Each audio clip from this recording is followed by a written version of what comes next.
It's lovely to be out on such a sunny evening in Edinburgh, but it's a shame that we have to be out tonight protesting against the two-child cap and the rate clause.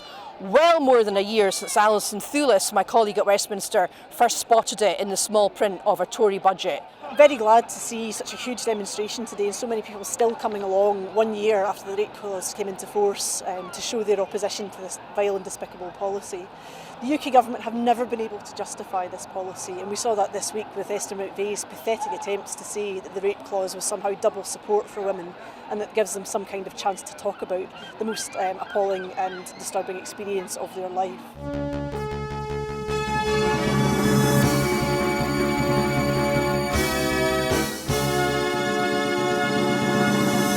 As you can see behind me, we're at the very beginning of the All Under One Banner rally. You can obviously hear the pipers behind me as events are about to kick off.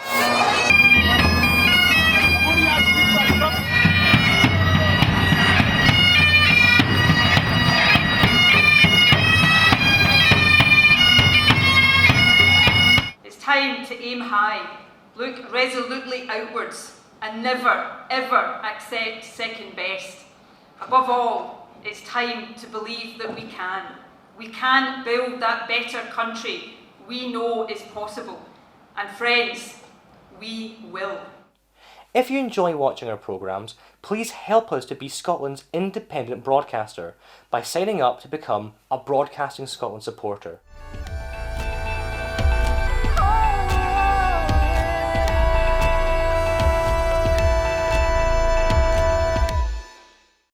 Wherever you stand, get the fresh view of what's happening in Scotland with iScot. Celebrate everything about our country with intelligent, in-depth insight from lifestyle, culture to puzzles, and all the opinions you'll need. Whether it's digital or by post, subscribe now to iScot.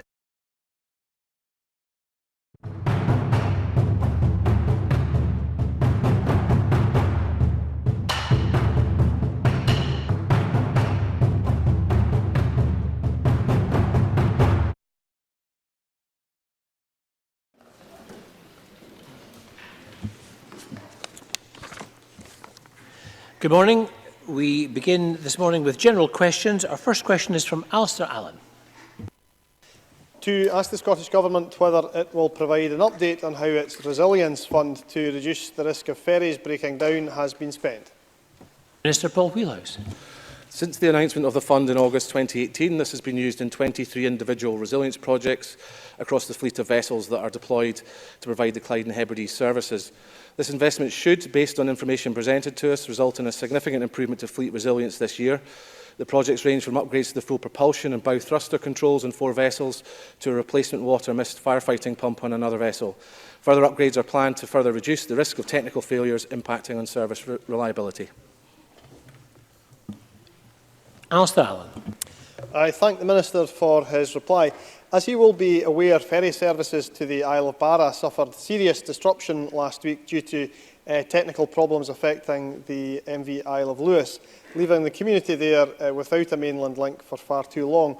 What lessons can be learned from this incident, particularly in terms of making sure communities are less reliant on either replacement parts or engineers having to be flown in? Minister. I certainly recognise the key role ferry services play in supporting island remote mainland communities such as those that Dr Allan represents, and I appreciate the disruption experienced on the MV Isle of Lewis was recently removed when it was recently moved from the Oban to Barra service for a 3-day period due to a problem with the bow thruster exhaust system and the connection to the hull. I'm pleased to say while it's back in service, CalMac ferries are currently working with Caledonian Maritime Assets Limited, or CMAL, to assess the scope of works carried out at a future dry docking to make sure that it can be proactively tackled the next time the vessel's in dry dock. And this may widen the scope for more preventative measures to be carried out in the future. So we're obviously looking at measures such as this to ensure that it doesn't repeat elsewhere in the fleet. But the member is absolutely right that looking at initiatives such as purchasing of spare parts, which have been done, obviously the operator has been involved in commissioning the production of what are thought to be obsolete parts to make sure that they are in place for the replacement vessel, given that these vessels were sometimes built many years ago and parts are no longer available on the market. So we're very hard to ensure the availability of parts to ensure that most commonly likely to fail parts on the vessels are able to be replaced quickly and return the vessels quickly to service. Jamie Green. Thank you, Presiding Officer. I share much sympathy with Mr Allan's question. It seems to be Groundhog Day with so many vessels coming offline. Minister, is it anything to do with the fact that half of CalMac's fleet are beyond their 25-year life expectancy? Given that the two newest ferries that are due to be entered into the fleet are already over a year late, does the Minister not agree with me that the status quo is simply unacceptable and is letting island communities down every day right across Scotland? Minister.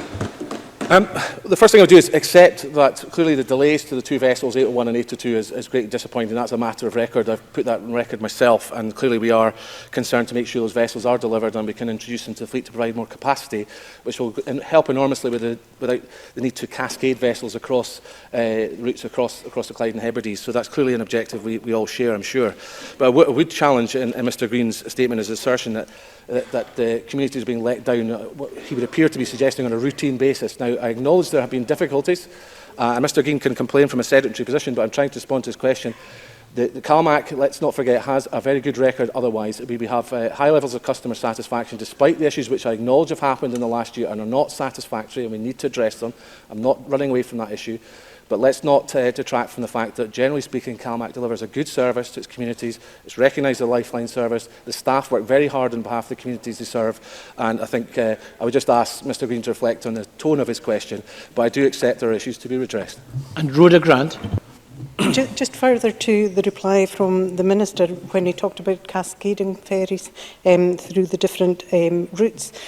What is the case at the moment is that the new Loch Seaforth can only use 3 ports. My understanding is that 2 new ferries in order will need substantial changes to the ports they use. So it's impossible to cascade new ferries around different routes. Surely the Scottish Government and Transport Scotland should be looking at a way to make sure that ferries can fit any port so that they can be used in such circumstances.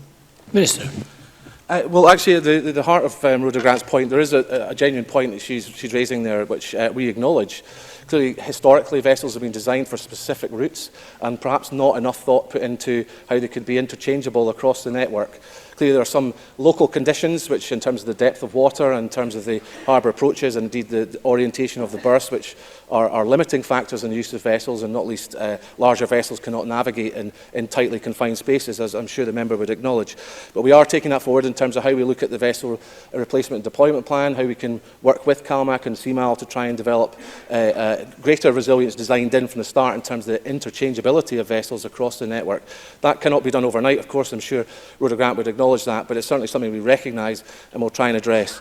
But the vessels themselves are, the Loch Seaforth is actually one of the most reliable vessels we have. It's a very reliable vessel. Only had one incident of note so far, and I hope that would be something that Rhoda Grant would accept. Question number 2, Angus MacDonald. To ask the Scottish Government when it last discussed the proposed growth deal for Falkirk District with the Secretary of State for Scotland. Cabinet Secretary Michael Matheson. I last discussed the Falkirk growth deal with the Secretary of State for Scotland on the 8th of March at the signing of the heads of term for the Ayrshire growth deal in Ayr. I encouraged the Secretary of State to visit the Falkirk area and to commit to a deal for Falkirk as soon as possible.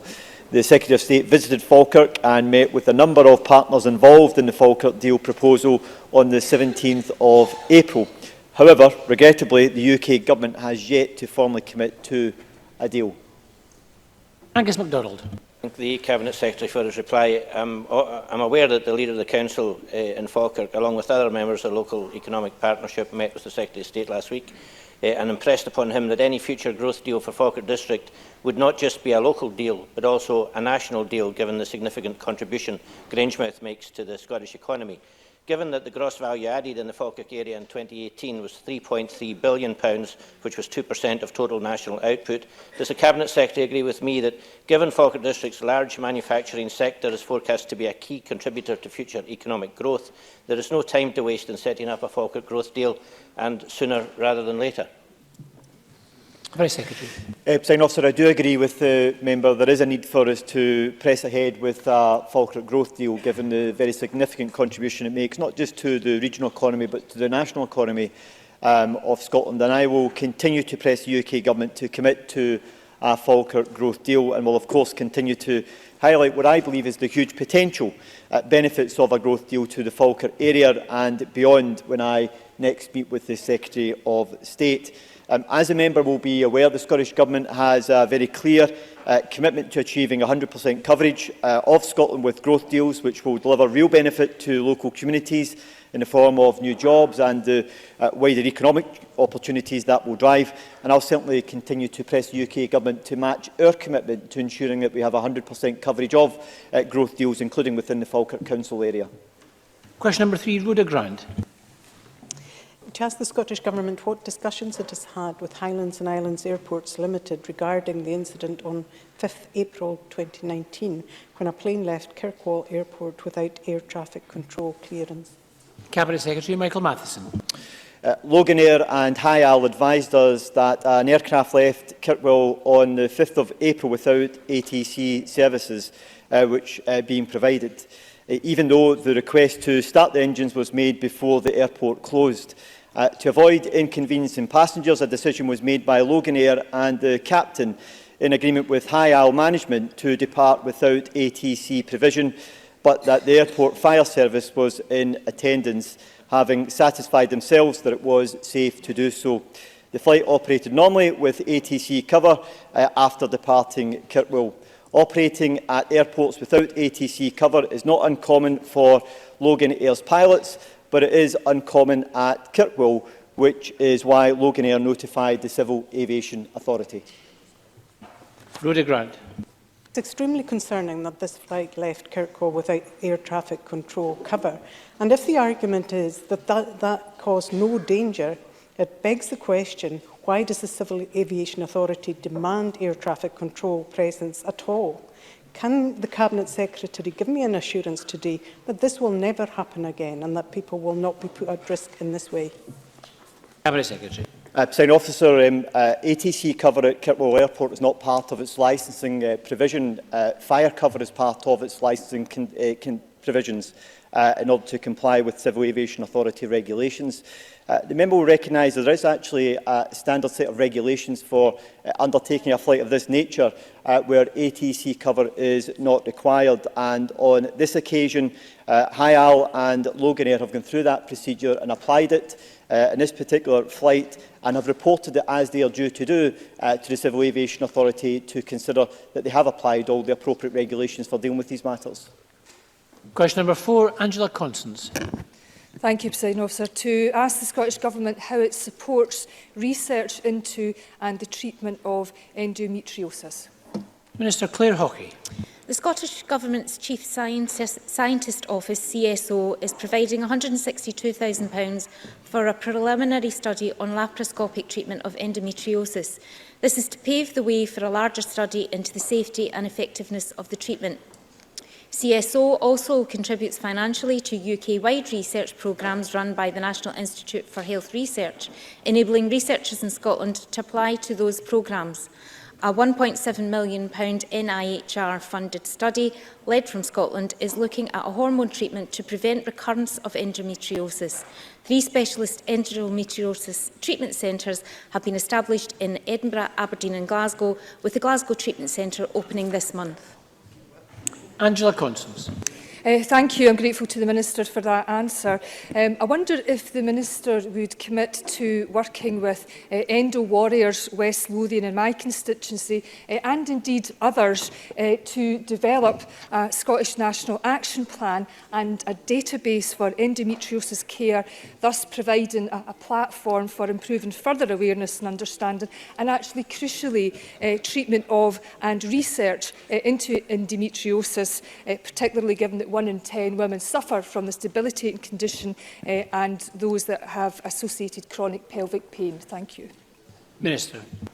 The introduction of 3 specialist endometriosis centres across Scotland came about as a result of a review set up by the Chief Medical Officer. The 3 centres in Scotland will go some way in raising awareness amongst the public and, importantly, among healthcare professionals. They will ensure that women living with endometriosis have access to speedy diagnostics and the best treatment available. Further to this, we are already considering the needs of women and girls with pelvic pain as part of the Scottish Access Collaborative Gynaecological Group, which is identifying a number of improvement opportunities, including improved access to information for patients to self-manage, easier access to nationally recommended guidelines and pathways for GPs, and support for primary care cluster groups to develop expertise in women's health. In terms of working with Endo Warriors, we have been in dialogue with them about developing educational resources about menstrual health for schools.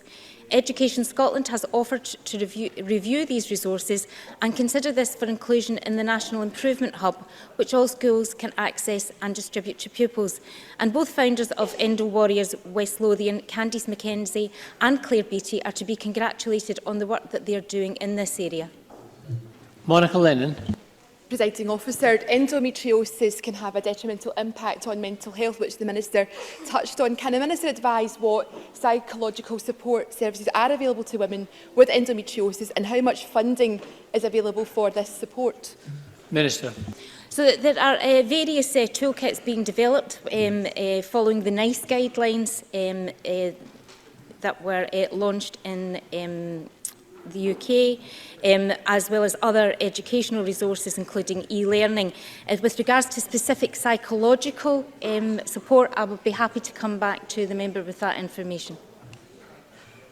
Question number 5, Anas Sarwar. To ask the Scottish Government what action it is taking to prevent hospital-acquired infections. Minister Claire Hockey. Scotland has made significant progress in tackling healthcare-associated infections. Since 2007, Scotland has seen significant reductions in infections such as C. difficile, which is partly due to improved use of antibiotics in hospitals and community settings. But not all HCAIs are preventable. However, our National Infection Prevention and Control Manual makes it easy for our frontline healthcare staff to apply effective infection prevention and control practice. The NIPCM ensures that the assessment and escalation of infection outbreaks and incidents is far more robust. Our well-established National Infection Surveillance System provides NHS boards with rich intelligence which can be used to target quality improvement interventions and improve patient safety. And the Scottish Patient Safety Programme has truly become a national safety movement which attracts interest from all over the world. And since 2012, Scotland has seen a 21% reduction in sepsis mortality rates. Anas Sarwar. The Minister will be aware of the tragic deaths associated with the Queen Elizabeth University Hospital. Will she take this opportunity to express our condolences to all the families impacted by those tragic events? Can she update the Parliament on the progress with the independent inquiry into the structural issues at the Queen Elizabeth Hospital? Can she tell us what her view is on the Health Board now considering legal action against those that designed and built the hospital? And what reassurance can she give to patients and their families that they will be safe going into the Queen Elizabeth Hospital? Minister. Of course, our thoughts are with the families that are affected at this time, and I think that would be something that could be echoed across the chamber. And the board is taking all the necessary steps to manage this incident and ensure patient safety. Mr Sarwar will be aware that the Cabinet Secretary for Health updated Parliament on the 26th of February and announced that she'd commissioned an independent review. Dr Andrew Fraser, Director of Public Health Science, NHS Scotland, and Dr Brian Montgomery, former NHS Medical Director and Interim Chief Executive, have agreed to act as co-chairs of the independent review. In order to ensure appropriate membership of the review committee, the independent chairs of the review, Drs Brian Montgomery and Andrew Fraser, have been taking advice from experts on who will be best able to contribute to the review, as well as analysing and reflecting on the work that has been done to date. And from this, they will determine the precise remit of the review and the resources and support that they will require. And I expect that the independent chairs will be able to consult on a draft shortly. Question number 6, Liam MacArthur. Thank you. To ask the Scottish Government what steps it is taking to ensure that freight capacity on Northern Isles ferry routes meets future demand. Minister Paul Wheelhouse. The next Northern Isles contract will provide flexibility to allow for additional sailings and vessels to be made available to meet demand. Transport Scotland regularly discusses freight services with haulage and agriculture sectors through established forums, and this close engagement will continue, and we will review all mitigation options, including flexing timetables as and when appropriate, being mindful of the prevailing resource pressures. Options for this year are being considered, and we'll analyse all evidence and liaise with the operator to ensure there is sufficient freight capacity to service the Northern Isles. Liam MacArthur. Thank you. Last September, the First Minister assured me the Government was committed to addressing the growing demand for additional freight capacity on the Northern Isle ferry routes to meet the needs of key sectors of the Orkney and Shetland economies.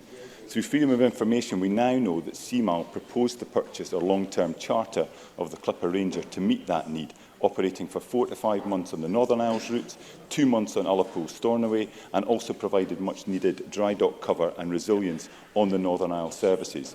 Can the Minister explain to my constituents why no action appears to have been taken in response to that very sensible proposal, or to deliver on the assurance that Nicola Sturgeon gave me in this chamber last September? Minister. Mr MacArthur should acknowledge that we provided additional freight capacity last autumn to help with the agriculture sector movements, and we worked with local stakeholders to do that. So I think just the outset, just to present that the Scottish Government and our agencies are not providing help is inaccurate. But what we did look very closely at the Clipper Ranger, and Mr MacArthur may have access to the freedom of information. Not all of the commercially sensitive information is in that document for understandable reasons I'm sure he'll appreciate. But we looked very closely at it. It did not represent proper value for money transaction for the Scottish Government on that basis, that we could only really operate on the Ullapool to Stornoway route and indeed the Northern Isles, which I appreciate would help those communities, but didn't represent good value for money in that respect. But we keep our options open. We're continuing to look for vessels which could supplement the fleet, and happy to meet Mr MacArthur and indeed Mr Scott, I know is interested in this issue as well, to discuss what further action we can take. And Jamie Halcrow-Johnson. Thank you. With the Scottish Government's promise to reduce ferry fares on the Northern Isles route still tied up in legal action, leaving the islands facing yet another summer season without this long-standing issue resolved, can I ask the Minister if he has spoken or will speak with Government colleagues about whether the funding set aside to reduce fares, which cannot be used at the moment, could be deployed elsewhere to promote tourism on the islands, particularly to encourage out-of-season visitors? Minister. Clearly, I recognise the interest. I've engaged with Councillor Stockin for Orkney Islands Council a number of occasions to discuss this very issue that Mr Halcrow-Johnson raises today. While we are sympathetic to obviously the importance of ferries for developing the tourism economy of the Orkney Islands and indeed for the Shetland Island communities as well, and we're obviously looking at very closely at what we can do to augment services where we can do so. We have to live very carefully within state consideration. Mr Halcrow-Johnson has rightly referenced the judicial review of the position in regards to Pentland Ferries case against Scottish ministers, so I can't comment on that.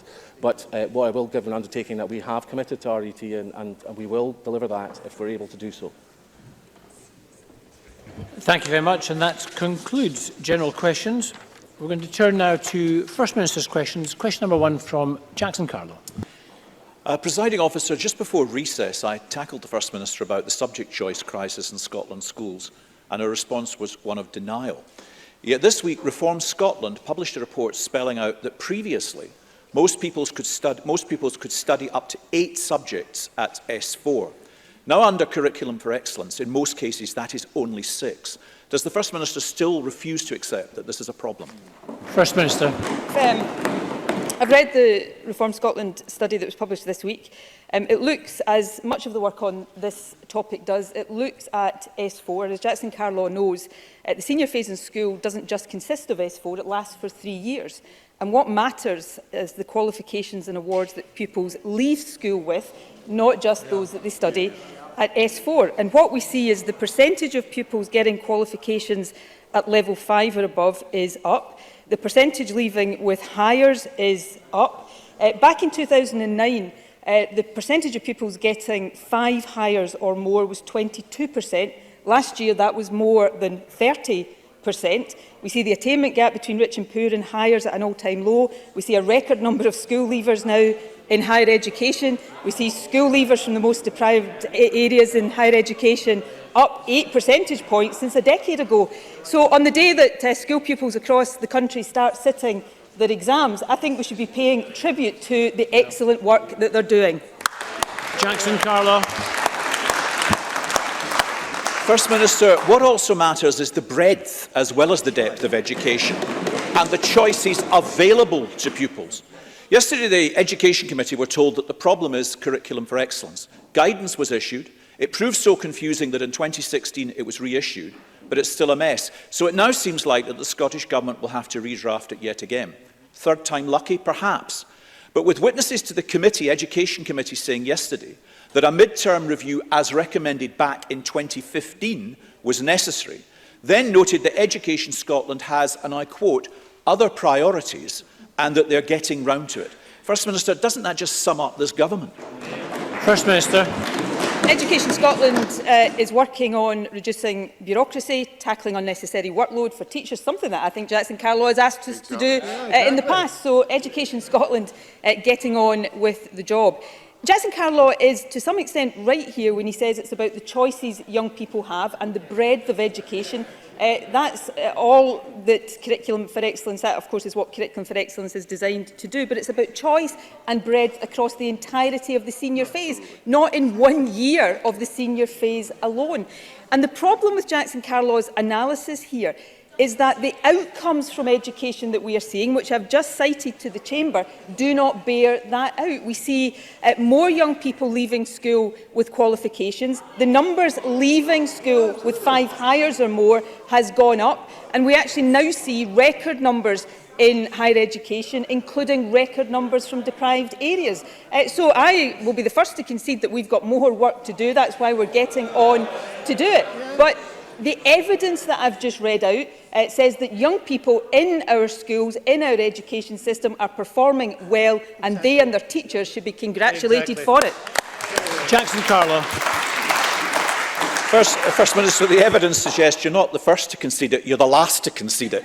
At S4 is precisely the stage when pupils should have the opportunity to experience the broadest range of subjects to take forward.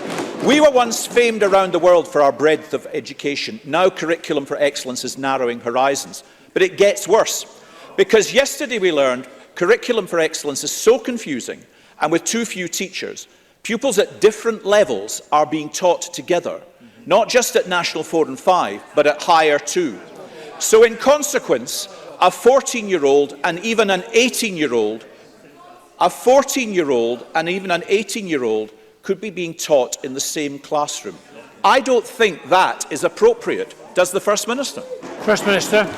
Again, the problem with Jackson Carlaw's analysis on these issues is that the results that are coming from Scottish education do not bear out the criticisms that he's making. Now, I know he doesn't like the evidence. He talks about the breadth of education. Because of Curriculum for Excellence, of course, young people now get a broad general education right up until S3. They then have 3 years of the senior phase where they can study a range of different subjects. And again, I'll go back to the evidence. If what Jackson Carlaw was saying was correct, then we would not have a situation today where there is a greater proportion of pupils leaving school with qualifications than ever before, level 5s and hires.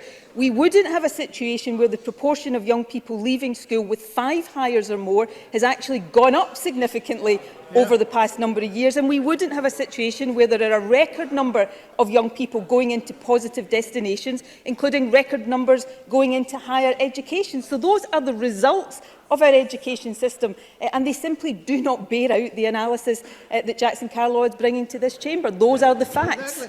Jackson Carlaw. Incredibly, the First Minister's position seems to be that an increase in qualifications by pupils can only be achieved if you narrow the actual options that are available to them for study. Presiding Officer, Curriculum for Excellence is only a few years old, so we're only starting to see its impact. All of us here want to see the improvement of schools as our #1 priority. But we can't just ignore the evidence this week from Professor Jim Scott, a head teacher with 18 years' experience, who said we are in danger of a whole generation going past who have not had a good experience in education. Despite the best efforts of our teachers, despite the hard work of our pupils, a whole generation let down on her watch. Can the First Minister not see this?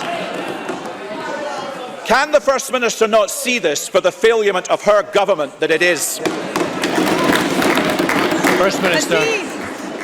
as we debate these things in this chamber today, there are young people across Scotland sitting their exams, and I think to talk down their achievements in the way that Jackson Carlow just has is an absolute disgrace.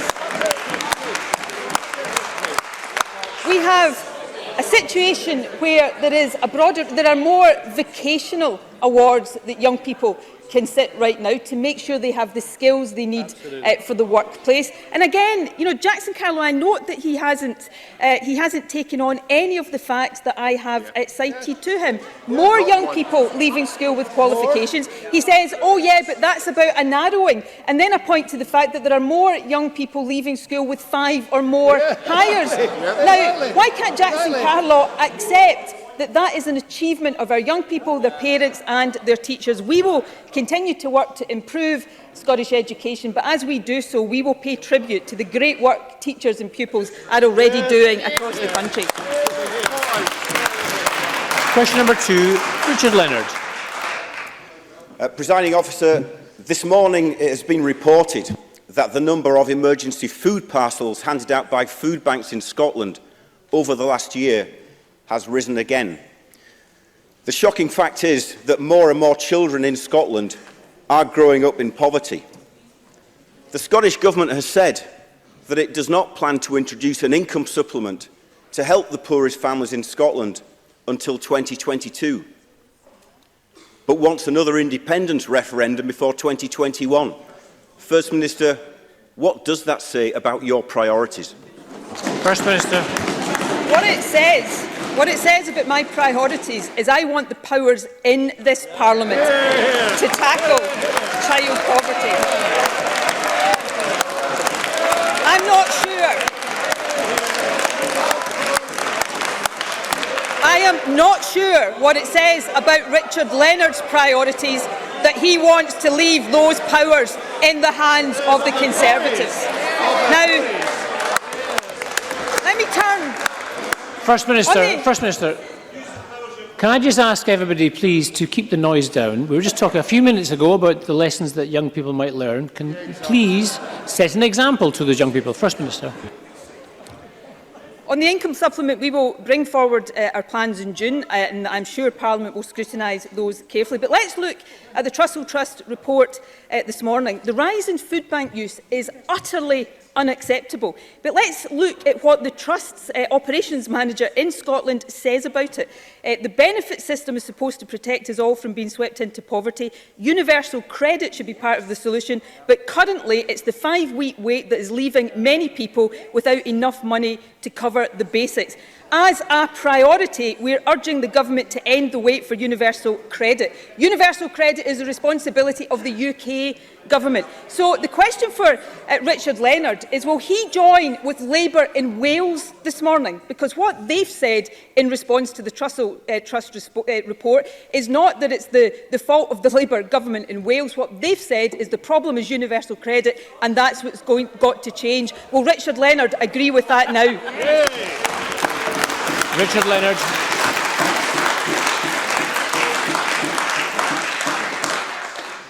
Of course, a lot of this lies at the door of the Tory government, but you've got the powers. But can we just clarify? Can we just clarify what the First Minister has just said? She said that she will bring forward proposals in June, but this government has no plans to implement them for another 3 years. If the First Minister tells us today that she will fast-track those plans, she will have the support of the Scottish Labour Party. Because in the end, this is all about priorities. For example... Mr Leonard, sorry.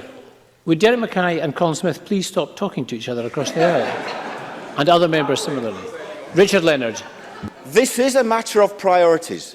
So, for example, we think that this government should spend the 0.1% of the Scottish budget needed to protect families from the impact of the two-child cap. But over the recess, the Cabinet Secretary for Social Security said, and I quote, "It is not our policy to alleviate the cap."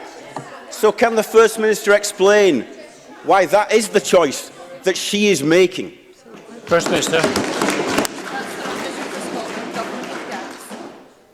The United Nations sent Philip Alston, an expert in poverty, here last year to write a report. He recognised the work of the Welsh Government to mitigate the worst impacts of austerity, but he said, and I'm quoting him directly, that it is outrageous that devolved administrations need to spend resources to shield people from government policies. He is right. Those are the words of Jeremy Corbyn. Now, this government has mitigated the impact of Tory welfare cuts wherever we can. But is Richard Leonard really standing here and saying that the answer to these cuts is for a devolved government to take money out of devolved services to plug the gaps in reserved services, while a Westminster government holds on to that money? That is surely not the proposition of Scottish Labour. So I've given him this opportunity before. If he, like me, really wants to tackle these issues, will he this afternoon join with me in a letter to the UK Government asking for full power over welfare to be devolved to this Parliament? Yes or no? Yes. Richard Leonard.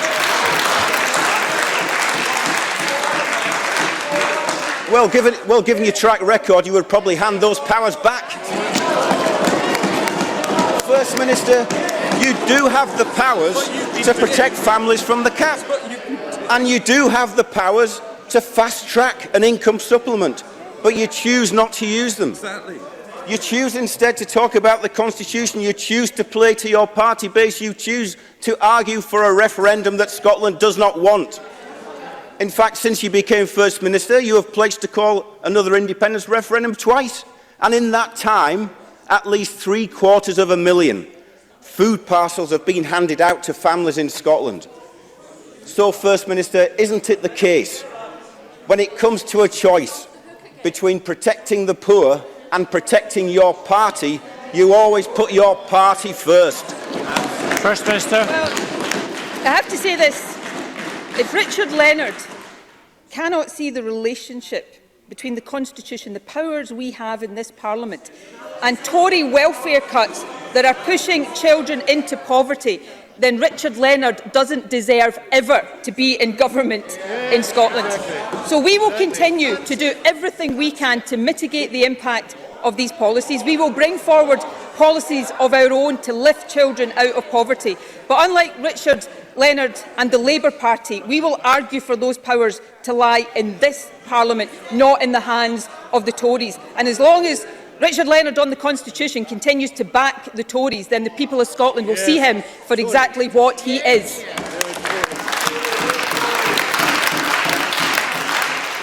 We have some constituency supplementaries. The first from Annabel Ewing. Thank you, Presiding Officer. The First Minister will be aware of the latest unplanned flaring incident at Musmoran. My constituents have had to put up with hugely disturbing noise pollution since Sunday and are rightly anxious about air quality. Surely all data held by SEPA and ExxonMobil on the composition of these emissions should now be published. And is it not high time that SEPA use their enforcement powers to the fullest? First Minister. Well, can I thank Annabel Ewing for raising this issue? I am well aware and understand the concerns that are raised by the local community following the unplanned flaring at the Musmoran complex in Fife. SEPA's air quality monitoring does continue to show that there isn't a cause for concern. That said, I do appreciate that noise and light pollution is a very significant issue for local residents. I understand that SEPA announced a formal investigation into the current flaring incident this morning. A range of enforcement powers are at its disposal, which it, of course, exercises independently of government. I am very clear, however, that the company must take steps to minimise the frequency and adverse impacts of flaring on the local community. SEPA has advised us that they will publish air quality monitoring data on the dedicated Musmoran online hub later today, and additionally the Musmoran and Breafoot Bay Independent Air Quality Monitoring Review Group will also publish air quality data annually. Jamie Halcrow-Johnson, to be followed by John Mason. Thank you. The First Minister will be aware of the huge wildfires that have been burning across parts of my region, the Highlands and Islands, over the last few days, most notably in Murray, where large areas of grassland have been destroyed. Will she join with me in thanking all those involved in fighting these fires, most notably the fire and other emergency services, but also the many estate workers, farmers and others who have played such a crucial role so far? And can she advise me what support the Scottish Government can offer to those local people whose livelihoods have been impacted, and what will be done to examine the causes of those fires and prevent more from occurring in the future? First Minister. I thank the member for raising an important issue. We have, as you would expect, been in touch with the Scottish Fire and Rescue Service to offer any additional support as they continue to tackle these fires and as they also look at the causes. I understand that the incident in Murray is reducing, as is the case in Skye and Abermurkin, but these continue to be serious incidents and we will continue to liaise closely with the Fire and Rescue Service. John Mason, to be followed by Bob Doris. Thank you very much. I think the First Minister is aware of the issue of marches in my constituency, and particularly the recent proposed one on Easter Sunday by the apprentice boys past a couple of Catholic churches. I wonder if she thinks the present arrangements and legal arrangements are satisfactory, or perhaps if Glasgow City Council need more powers in order to reduce or restrict such marches. First Minister. Well, we're also always rather happy to talk to councils about the range of powers at their disposal. We have faith, I have faith in Police Scotland to ensure the safety of members of the public and indeed those participating in any marches. Police Scotland works closely with councils to ensure that there are adequate safety measures in place and will take appropriate and proportionate action in the event of any problems arising. I was absolutely appalled, as I'm sure everybody in this chamber was, with the incident that took place outside St Alphonsus Church last year, and this is an opportunity for all of us to reiterate that nobody should ever be a target of hatred simply because of their faith, and the Scottish Government will always be very clear on that point. Bob Doris. First Minister, I have a large Sri Lankan community in my constituency who have contributed greatly to the communities that I serve. One of my constituents lost 2 of his relatives and 13 of his friends in the horrific and evil terror attacks in Sri Lanka. They are grieving at this hugely difficult time. I will be meeting community members shortly to discuss how we can commemorate their loved ones and to show our solidarity. Glasgow's Lord Provost has indicated her support also. Will the First Minister back these efforts and ensure that she or a member of the Scottish Government attend such an occasion to show their support and solidarity with those who have lost their loved ones? First Minister. Well, can I thank Bob Doris for raising this issue on behalf of his constituents, and I want to, again, as I did yesterday, express my deepest condolences to all those affected and also to express my wholehearted support for any efforts to commemorate those who have lost their lives and to show solidarity with the Sri Lankan community here in Scotland and indeed around the world. And the Scottish Government will be very keen to take part in any events that are held. We've all been really shocked and saddened by these attacks. I have written to the Prime Minister and the President of Sri Lanka on behalf of the people of Scotland to express our sincere condolences. I welcome Bob Doris's efforts to reach out to the Sri Lankan community here at this desperately sad time, and I hope he will convey to them my support, solidarity and condolences. Question number 3, Patrick Harvey. I'm quite sure the entire chamber will join the First Minister in those last remarks. Presiding Officer, it's a shame that no one else has yet welcomed yesterday's very positive announcement about putting Scotland's future back into Scotland's hands, because it's clear that UK politics is broken and the UK government has shown contempt for Scotland.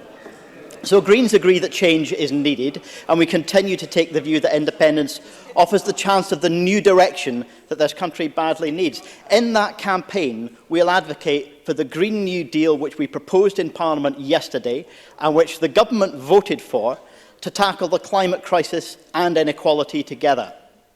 But isn't it also clear that neither devolution nor a currency union nor the business-as-usual vision set out in the SNP's Growth Commission would permit the genuine economic independence that we need to make that transformational agenda possible?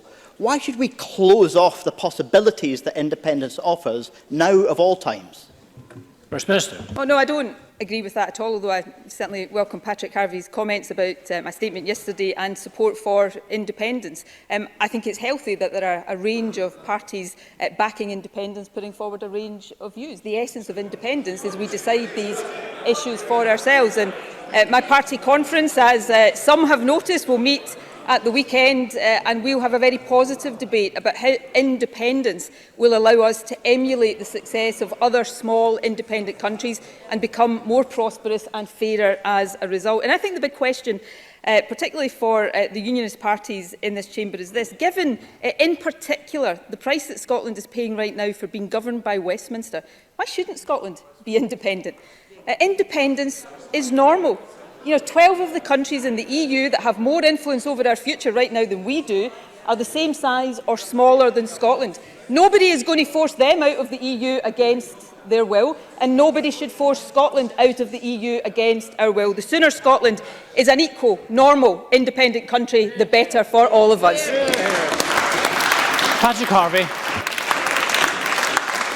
This does need to be a clear contrast with the failed UK agenda. They're brutal austerity economics, but they've also banned onshore wind, scrapped warm home subsidies, solar subsidies, sold off the Green Investment Bank, forced fracking onto local communities and refused to meet the climate strikers. Scotland can and wants to do better. Without independence, we have one hand tied behind our backs. Under the Growth Commission, we'd have the other hand tied instead, gaining political independence, but without the real economic control that we need. People who were open but not convinced in 2014 are far more likely to back independence if it's based on a positive, bold vision for Scotland's future. So will the First Minister accept that what the Growth Commission offers is closer to the failed economics of the UK, and that the Scottish Green plans for a Green New Deal offer the alternative that we need, the foundation of a bold new vision for Scotland? First Minister. Well, I don't agree with Patrick Harvey's comments about the Growth Commission. What it sets out is the fact that so many small independent countries are richer and fairer than Scotland, and sets how Scotland as an independent country can emulate that, create a strong economy, but then crucially use the strength of our economy to build a fairer, more just society. So that's the positive, bold vision I look forward to campaigning on the next time within this term of Parliament, that we give people in Scotland the choice of independence. And I am convinced, more convinced every day, that when given that choice, the people of Scotland will opt to become a normal, independent nation. Question number 4, Willie Rennie. This week I have been lobbied by people who want urgent action on climate change. Young climate change activist Greta Thunberg lobbied Westminster SNP leader Ian Blackford too. He boasted about the SNP government's record. Back here, at exactly the same moment, his government was announcing that it was intent on cutting aviation tax to increase air flights to and from Scotland. Is this something to boast about? Would Greta be impressed? Minister.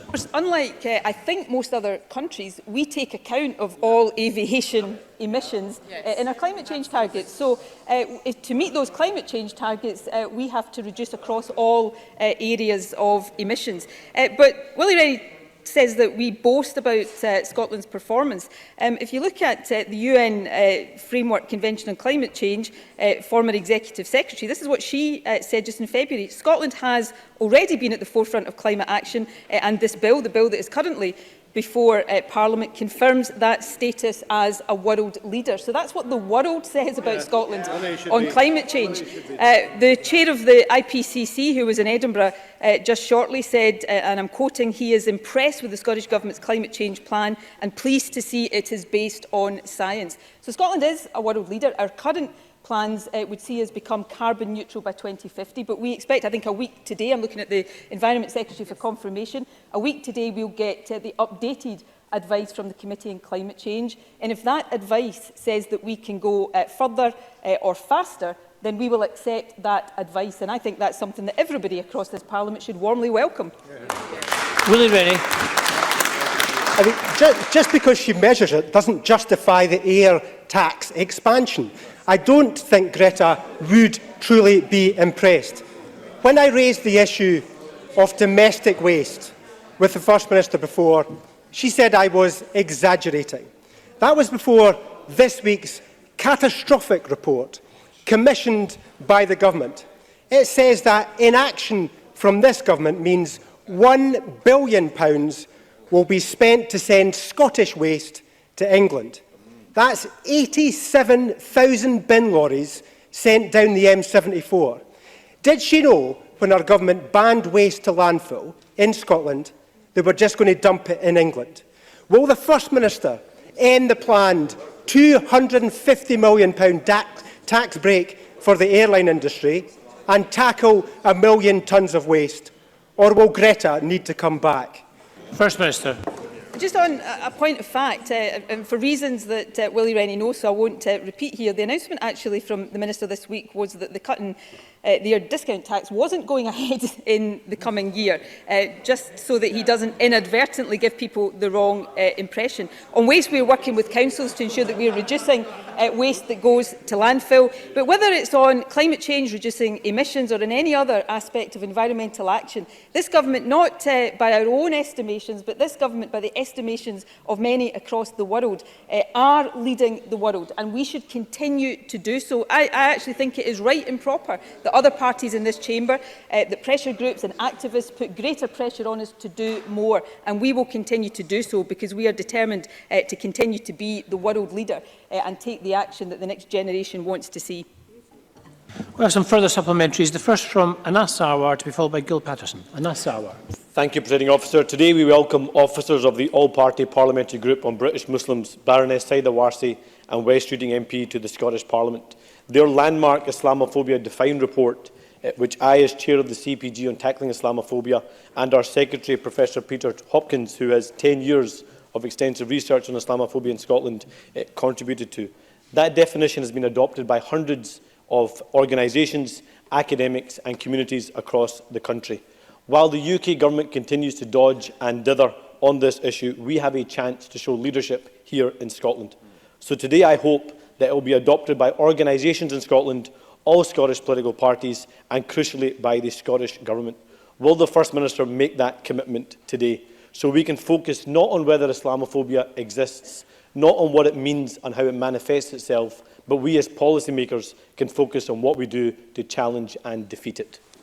First Minister. I agree with that.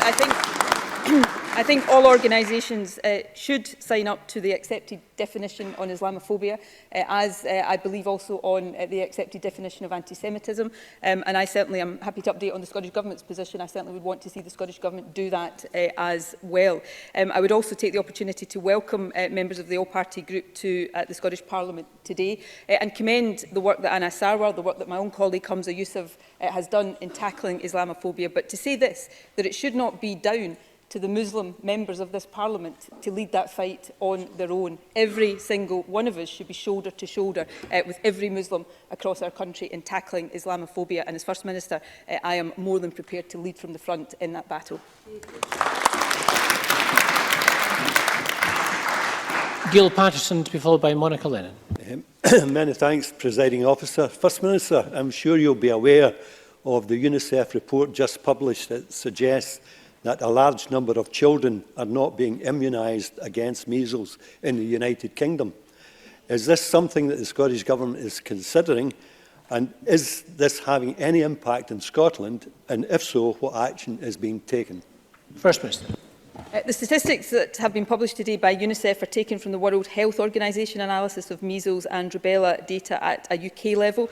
I'm pleased to see that childhood immunisation rates across Scotland remain very high, and that reflects both the hard work and commitment of our colleagues in the National Health Service and also a recognition of the benefits of vaccination.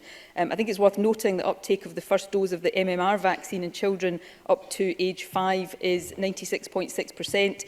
That continues to exceed the 95% target. However, Gil Patterson is absolutely right to raise this important issue. We are not complacent, and I want to assure the Chamber that we will continue to make every effort to promote and encourage childhood vaccinations. Monica Lennon, to be followed by Rhoda Mackay. First Minister, this week I lodged my members' bill on the provision of free period products. If passed, it will make Scotland a world leader, giving legal underpinning to the provision in schools, colleges and universities, which has already been rolled out, and going further by establishing a universal opt-in system which would allow anyone in Scotland to access free period products should they need them. I know the First Minister agrees with me that access to period products should be a right and not a privilege. So building on the strong cross-party consensus which exists already, will the First Minister confirm today if she backs my bill, and will the Scottish Government enthusiastically get behind the proposals? First Minister. We'll certainly look very carefully at the provisions of the bill. In terms of what the bill is trying to achieve, I'm 100% behind that. I would pay tribute to all those who have campaigned on this issue. I would say I think Scotland is already a world leader in tackling period poverty.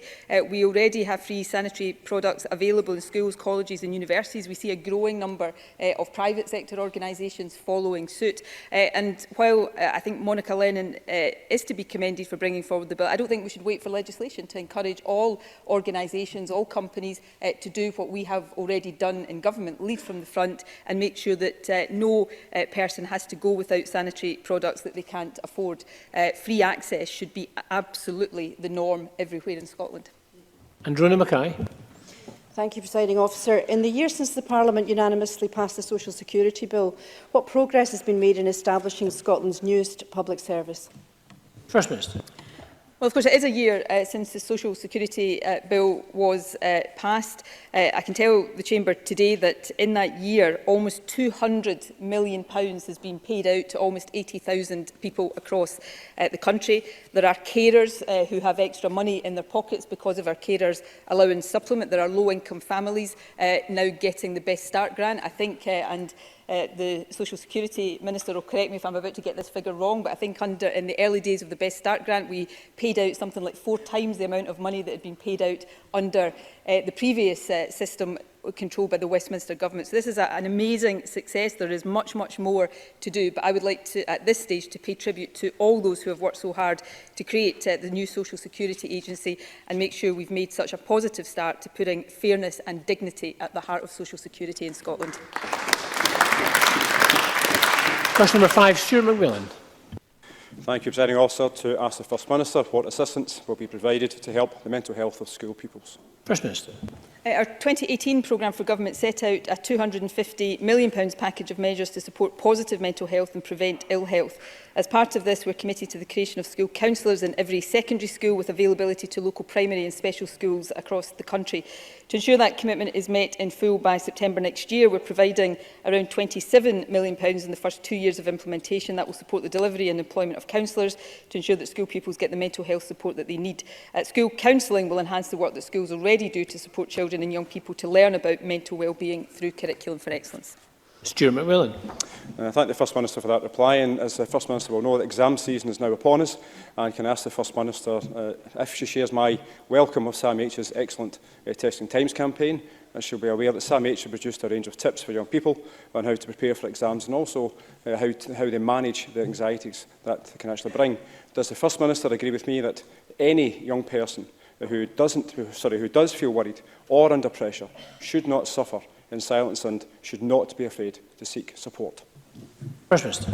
Well, can I thank Stuart McMillan for raising this? I really do welcome the SAMH Testing Times campaign, which, of course, they've launched to coincide with the start of the exams. Sitting school exams is something of a distant memory for me now, but as I'm sure all people in the chamber do, I still remember the sense of stress and anxiety that was associated with that. And I think it's really important that we do recognise the impact that anxiety about schoolwork and exams can have on young people's mental health. So I wholeheartedly agree with Stuart McMillan that it's really important for young people facing exams to be able to discuss their emotional well-being openly.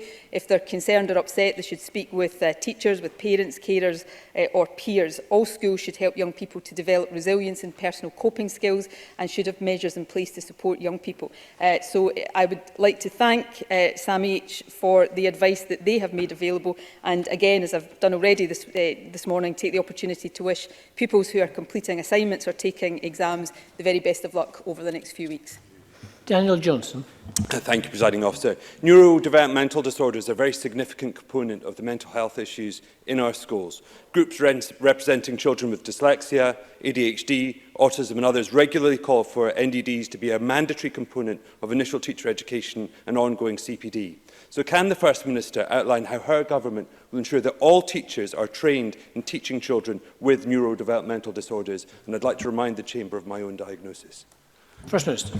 Well, I think this is a really important issue. Neurodevelopmental conditions, of course, are an important part of what we are discussing in mental health, and the issue of teacher training is also extremely important. The Deputy First Minister is advising me that the providers of initial teacher education were at the recent summit on autism that was held, and that this is very much part of initial teacher education. But I'm sure the Education Secretary would be very happy to discuss with the member whether there are further steps that could be taken to embed that even more firmly. And John Scott. Thank you, Presiding And Mr. Officer. Scott, could you just lift your microphone? I beg your pardon. Thank you, Presiding Officer. A particular concern is mental health issues in rural areas of young people. Can she give, what further help can she give to this specific problem in rural Scotland, which is blighting rural Scotland at this time? First Minister. That is a very important issue. Access to services generally is often more challenging in rural areas for obvious reasons, and that can be particularly the case with access to mental health services. It's important that services are available on an equitable basis, and when we're talking, for example, about counsellors in secondary schools, it's important that there is proper provision in every part of the country.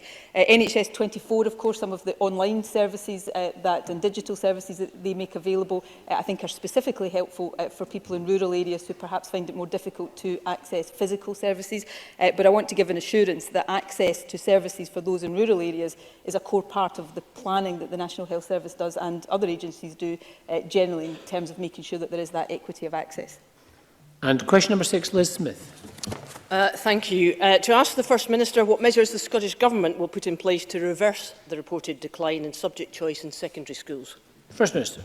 The purpose of the curriculum is to provide young people with the skills, knowledge and experiences that will prepare them for their life beyond school and provide them with the best possible opportunities to fulfil their potential. As I've already said in the Chamber today, our focus must be on the whole school experience, on the range of qualifications achieved on leaving school and on the destinations of young people once they leave school, and we will continue to ensure that that is the case. Liz Smith. Could I thank the First Minister for that response? However, does she recognise that the biggest issue that is concerning parents and pupils in this whole issue is about the growing inequity in subject choice? Can I ask the First Minister, what is her answer to parents who are very concerned that their young people are receiving only a choice of 6 subjects in S4, while in other schools it is 7 or 8? What is her answer to that? Because many of them feel that their youngsters are being disadvantaged when it comes to college and university application. First Minister. Well, I take these issues seriously. As I said earlier on, we will pay close attention to the Reform Scotland report. We will pay close attention to the review that the Education Committee is doing. But I repeat some of the points I made earlier on. It is important, and I hope that everybody in the Chamber accepts this. It is not simply the qualifications that young people do in S4 that count. It's the qualifications they do across the 3 years. And what I would say to a parent in response to Liz Smith's question is that the evidence says more young people are going to university, including more young people from our deprived communities. So the evidence suggests, contrary to the assertion that young people, particularly in deprived communities, are somehow being disadvantaged, we see the attainment gap closing, which is, I think, the reverse of the concern that Liz Smith is raising. Jenny Gilruth. Thank you. Presiding Officer, the truth is that pupils in Scotland now study a broader curriculum for longer, and when they do go on to choose their subjects, I did used to teach it, they study those subjects in far greater detail than under standard grade. Progression and depth are the principles of Curriculum for Excellence, a system the Tories used to support. Does the First Minister think that Liz Smith is wilfully ignoring these facts, or has she just not done her homework? First Minister. I think all of these issues should be taken seriously. I think we should listen to all views on these, but contrary to what some people in the Tory and Labour benches seem to think, I think we should particularly listen to the views of a teacher, which Jenny Gilruth was before she was in this Parliament. The evidence says that more young people are leaving school with qualifications, more young people are leaving school with 5 hires or more, and more young people are going into positive destinations, including university. Those are the outcome facts that I haven't heard any member of the opposition manage to explain how that actually aligns with the analysis they're putting forward. So we will continue to do the hard work necessary to ensure that we continue to see improvements in education. And Ross Greer. Thank you, Presiding Officer. Unlike Liz Smith or Jenny Goruth, I wasn't a teacher, but I was a pupil not that long ago. Is the First Minister concerned that the government's own education agency refuses to acknowledge what a number of studies have now shown, that the number of subjects on offer to young people, particularly at higher level, has direct correspondence with the level of deprivation in their community? First Minister. Of course we will pay attention to all of those views that are expressed, but again, I point out the fact that if all of these things were creating the disadvantage that Ross Greer and others are suggesting, we wouldn't have a situation that the attainment gap in access to university right now is at an all-time low. The numbers from deprived communities going into university is at a high. So the evidence suggests that far from pupils from deprived communities being held back, they are doing better than they've ever done before. And that is the progress we need to concentrate on making sure continues. And Joanne Lamont. Thank you very much. Can I suggest... Order, please. Let's listen to the question.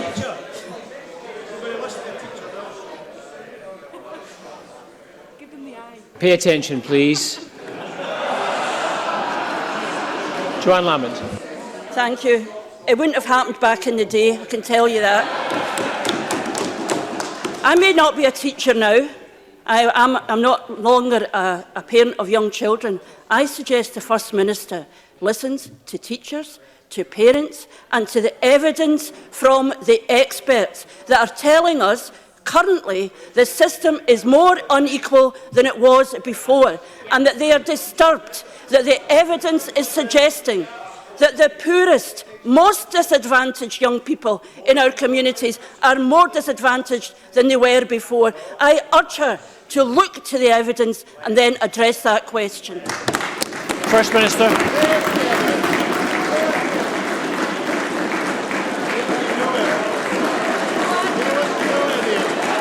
Order, please.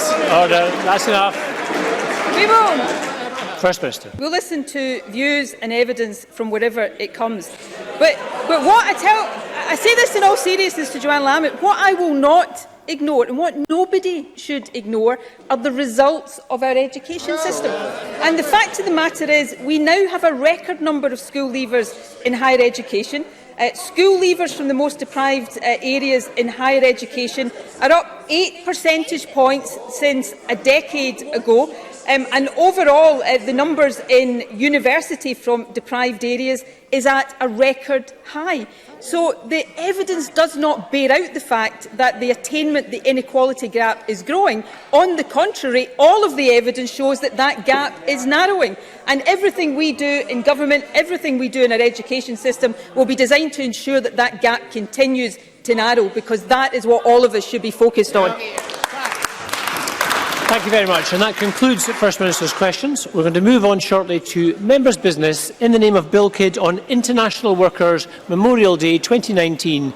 Before we do, we're going to have a short suspension to allow members, ministers and the public gallery to, or members of the public to change seats.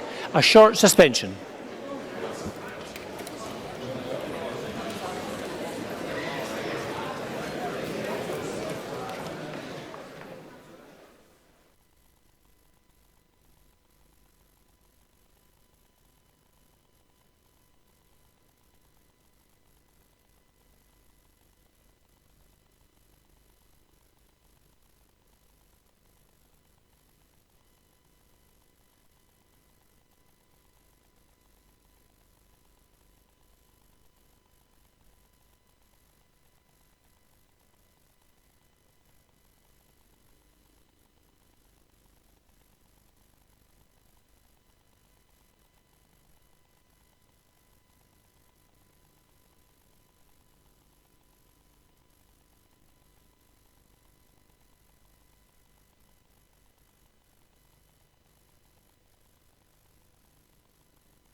May I ask those who are still to leave the gallery to do so quietly, please?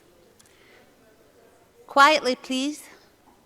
And the next item of business is members' business debate on motion 16795 in the name of Bill Kidd on International Workers' Memorial Day 2019. And this debate will be concluded without any questions being put. May I ask those who wish to speak in the debate to press the request to speak buttons, and I call on Bill Kidd to open the debate. May I request again silence from those who are leaving the gallery? Thank you. I call on Bill Kidd to open the debate for around 7 minutes, please. Thank you very much, Presiding Officer. I'm pleased, very pleased indeed, to bring forward the topic of International Workers' Memorial Day 2019. I'm grateful for the MSPs Excuse here me, in the Chamber. Mr. Kidd. Excuse me, Mr. Kidd. Would you sit down, All please? right. May I ask those who are leaving the gallery to please do so quietly? There is parliamentary business proceeding. Thank you. Please, if you would start again, Mr. Kidd, for around 7 minutes. Thank you again, Presiding Officer. And as I say, I'm pleased to bring forward the topic of International Workers' Memorial Day 2019.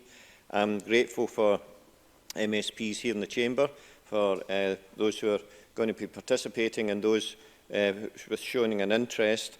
And the contributions to this debate are something which follow on from last night, where I held an event on behalf of Scottish Hazards and International Workers' Memorial Day, and it was an extremely interesting and well-attended event, and I'm very grateful to members from across the Chamber who actually came along and contributed. International Workers' Memorial Day has been held on the 28th of April every year since 1989. This year it falls on Sunday, so I'm grateful to be able to hold this debate today. And every year this day brings us together to remember the dead and fight for the living. It is my hope that this debate goes some way in grasping both aspects of this powerful statement that has been shared since the first Workers' Memorial Day was held 30 years ago. And we have the opportunity now to remember those who lost their lives far too early, and we can affirm actions taken to ensure that the mistakes or negligence that led to premature deaths are not repeated. We are lucky to live in a country where health and safety is taken seriously, but the continued examples of people made ill through work and of those who have died shows us that more needs to be done. For example, it is estimated that in the UK, 50,000 workers die every year from work-related illnesses. Causes include cancers, lung disease, heart disease, neurological diseases. Added to this tragic figure is the 1,500 workers who die in work-related incidents and accidents. This year, unions and workers' rights organisations will use International Workers' Memorial Day to focus on the impact of dangerous chemicals in the workplace, particularly cancer-causing carcinogens. By doing so, these organisations highlight that changes still need to be made and that workers' rights must be taken seriously. In the 21st century, we are now equipped with knowledge and understanding that we did not have in the past. This enables us to be more responsive in tackling or preempting issues that affect the health of workers here in Scotland. This greater understanding means that we have greater responsibility in ensuring the safety of workers. As I say, last night I was delighted to host Scottish Hazards at the Scottish Parliament, where the event was held to mark the 28th of April. Scottish Hazards are an organisation committed to improving the occupational health and safety of workers, and they do a huge amount in their capacity as members of the Health and Safety Executive FAST partnership in complement with their parliamentary stall a few weeks ago. Scottish Hazards used yesterday's event to communicate important information with MSPs about workers' rights. They have welcomed the establishment of the Scottish Fair Work Convention and the publication of the Scottish Government's Fair Work Action Plan, particularly with regard to the plan's emphasis on the Scottish Government's commitment to partnership. The contribution of Scottish Hazards to this Parliament has always been very useful, particularly as in last night they highlighted information on dangerous chemicals in the workplace and evidenced how these chemicals pose threats to the health of many workers across Scotland and throughout the rest of the world. I am also thankful for the work of the Trade Union Congress, the STUC's partner organisation, who have also been working hard to spread information about the dangers of workplace carcinogens. The TUC compiled empirical evidence on the prevalence and harmful impacts of two of the most dangerous carcinogens facing workers in this country, namely asbestos, a fibre that when inhaled can cause cancer and constitutes the biggest cause of workplace deaths in the UK, and diesel exhaust, which follows as the second biggest workplace killer. Although asbestos was banned in 1999 from being imported into the UK, its dangers are still with us. Around 5,000 people this year alone are likely to die prematurely because of asbestos exposure. Clydeside Action on Asbestos has worked over many years to ensure representation of those affected by asbestos-related diseases, as well as raising awareness of these terrible illnesses. Asbestos-containing materials such as lagging around pipes and boilers can be found in 500,000 non-domestic premises and consequently are likely to be in workplaces built before the turn of the millennium. This means that people working in maintenance, refurbishment or demolition can be exposed if fibres become dislodged during the course of their work. The Health and Safety Executive estimate that 1.3 million tradespeople are at risk of exposure and could come into contact with asbestos on average more than 100 times a year. This risk of exposure reinforces the importance of health and safety regulation and the need to ensure that workers' safety is prioritised. Estimates show that diesel exhaust, the second biggest workplace killer, can contain up to 14 known carcinogens and can also contain 12 chemicals or chemical compounds that have been found as probable carcinogens to humans.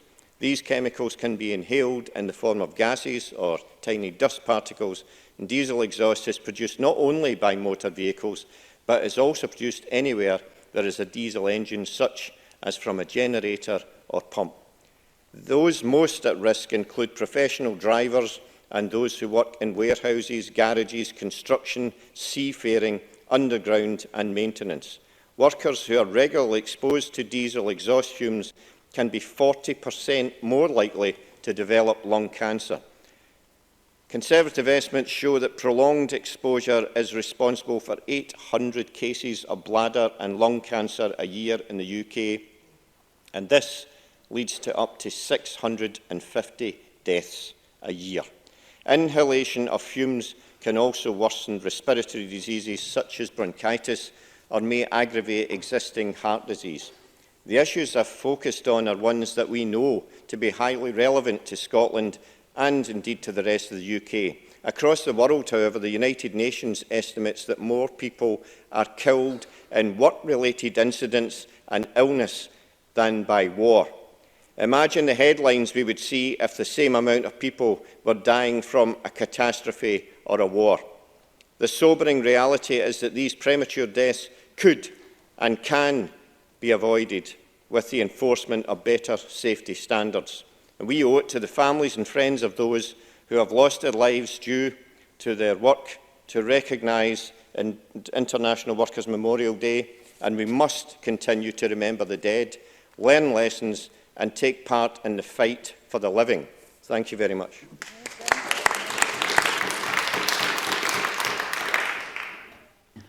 Can I say to those in the public gallery, we'd prefer it if you didn't show appreciation or otherwise. Thank you very much.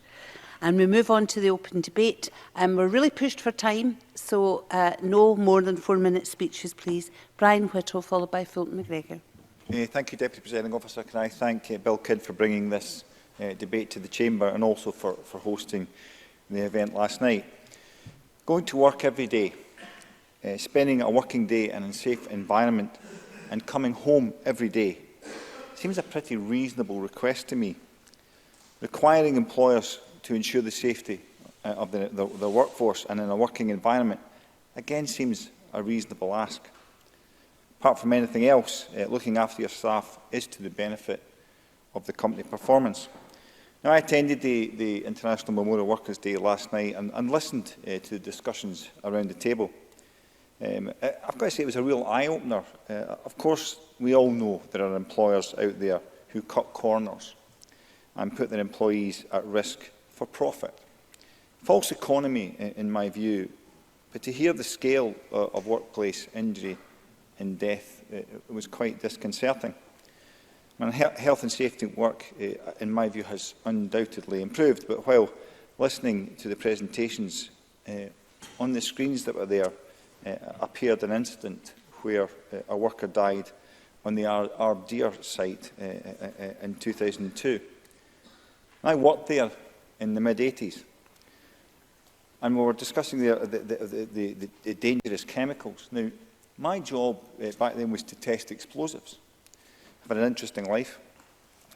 Now, as you can imagine, the protocols for handling those kind of chemicals is extremely high, and the training required for that is extremely arduous.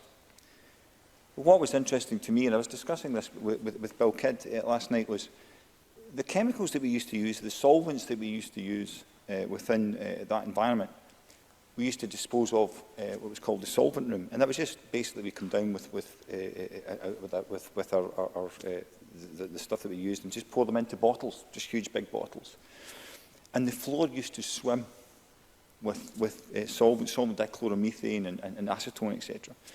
I remember once actually my shoes disintegrating and going to report this to my manager. And at the time, his response to me was, "You need to buy better shoes." And I would have hoped that since then that safety protocols and health and safety had moved on, as I'm sure it has. But it was rather disconcerting to note that incident in the Alasdair factory was in 2002. My other interest here lies in the healthcare sector and looking after worker safety. I think everybody knows my interest in health, especially around mental health, and creating an environment where our healthcare workers can have an active, healthy lifestyle. So I think that's an area that I'm really interested in, not just because I happen to have a daughter who works within that environment. So I think while we acknowledge that health and safety at work is improving, and we work it, as Bill Kidd says, we are in a country where we take it seriously. There's an awful lot more work we need to do. The fact that, as Bill Kidd says, 50,000 people are killed each year through work-related incidents or illnesses is somewhere where we need to do more work. So once again, I'm going to thank Bill Kidd for bringing this to the Chamber, and also welcome and support the work that organisations continue to do to ensure worker safety and highlight where poor safety is an issue. Deputy Presiding Officer. Fulton McGregor, followed by Neil Finlay. Thank you, Presiding Officer. And I'd like to also take this opportunity to thank Bill Kidd for bringing this very important debate to the Chamber. And it's a great honour to again be able to speak in this debate. And I will apologise to the Chamber in advance for speaking this debate every year. So I might say some of the same things. But I think it's important that, and I know that my colleague Elaine Smith will agree with on this, that I think it's important that the representative for Coatbridge and Chryson does speak in this debate when it's brought forward, because my constituency is a proud industrial heritage with strong traditions in the coal, iron and steel industries, and working in such heavy industries was frequently dangerous, as people know, with little safeguarding in place to protect those workers. And many of my people in my constituency have direct experience of workplace loss, the effects of which are felt by all and future generations. And like most people who come from the area, I come from a family with a strong and proud industrial working past, and I know I've mentioned in the Chamber before, and I'm really proud of his past. But my maternal grandfather worked from the age of 14 in places like Gartcourt, Sherry and the Calder, and I know that he himself was injured at points and knew others that were, but it wasn't as highlighted back then. And actually, just a wee sort of personal story, At the weekend there I had the kids down at Drumpelia Locks, and there's actually a wee part there which has got one of the old, or one of the last bits of steelwork from Gartcosh there in memory, and I was able to explain a wee bit to my 5-year-old. I don't know how much he took in, but it's good that these things are there and traditions can be passed down. But Presiding Officer, probably the most prominent example of such a devastating loss in my area, it concerns the loss of 47 lives due to a fire in a local coal mine, and that was on the 18th September 1959, nearly 60 years ago, where 47 men lost their lives, 41 women became widows, and 76 children lost their fathers. And it was in that morning, the early shift at the Auchingeek mine in Moodiesburn, 48 men in total clocked into work as normal, and as normal boded a series of trains or bogies which were to convey them to the coalface, hundreds of feet underground, all of them unaware of the deadly sequence of events that were about to take place. And I think it's important that even although I've taken that particular paragraph from last year's speech, that I'll make no apology for doing so every year in these debates that I can speak in them, because I think it's important that we remember them. And I know that this year there will be, it's the 60th anniversary, and there's always a memorial service every year, but I think it's going to be an extra special one this year, and I know that Elaine Smith and Richard Leonard also attend those events where we all stand in unity for the people who lost their lives that day. And also, keeping in the tradition of the constituency, this Sunday there will also be a Workers' Memorial event arranged by the North Lanarkshire Trade Unions Council, held at Summerlee, and again, Summerlee Industrial Museum. Again, this is an annual event where parties who represent the area come together, and we'll do so again this Sunday. I'll be going to that event and then straight out to party conference, Presiding Officer. And it's just worth saying again, the two signs at the front of Summerlee read, "The past we inherit, future we build," and in memory of all those who lost their lives. Presiding Officer, the day itself is an international day for remembrance and action for workers killed at work, and an opportunity for reflection and a commitment to change. And although I think Bill Kidd has articulated well the purpose of the day, but we can never, ever forget workers and people who lose their lives at work.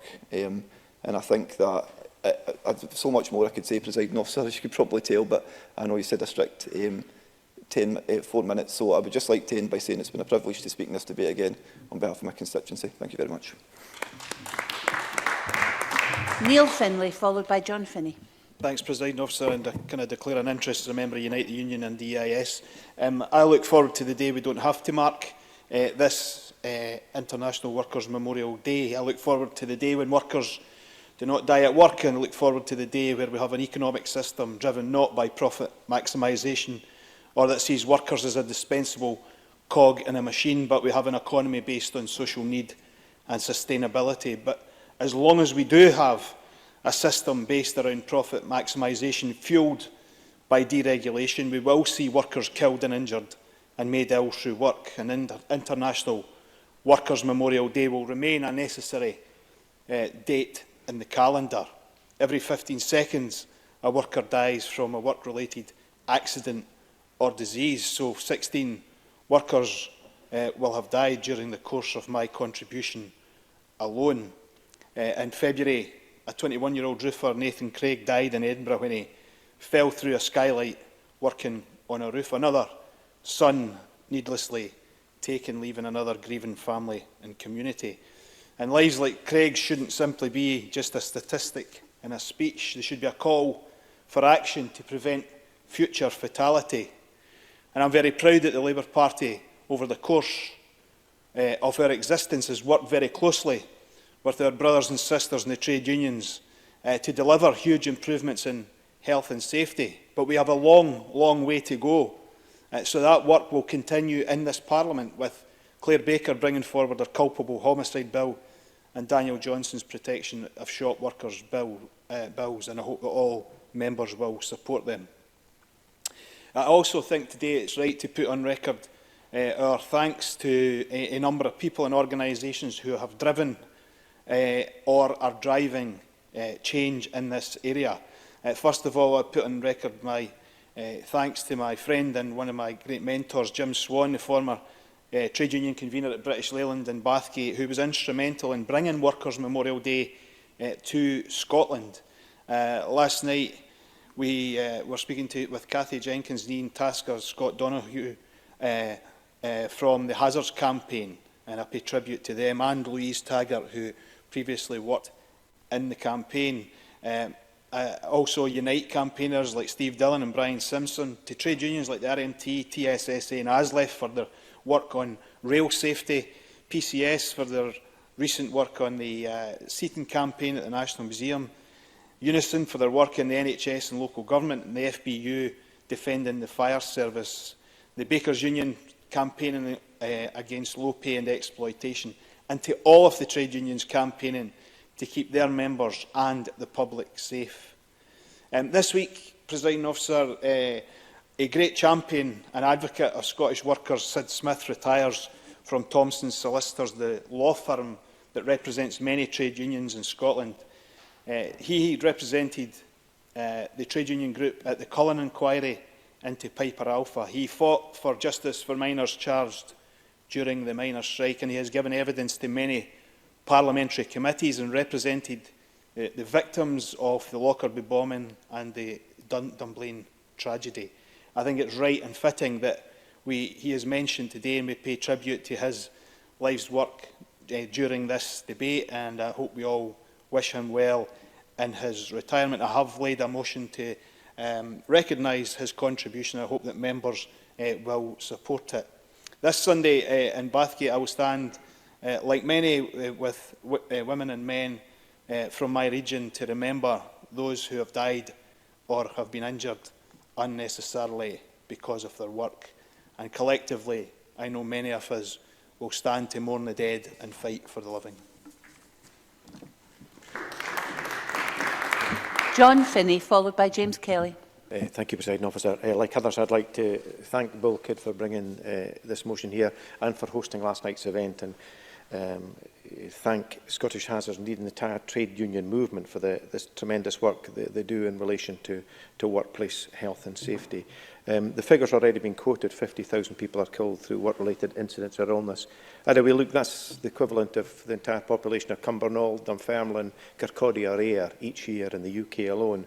And lots of important words in here. Of course, memorial is important, we remember, and I think there is an international bond of workers that needs to be recognised. And I sometimes think, what is it we can do? What can we do in practical terms? And from the website, Remember the Dead, Fight Like Hell for the Living, I would commend a press release from the 23rd of April.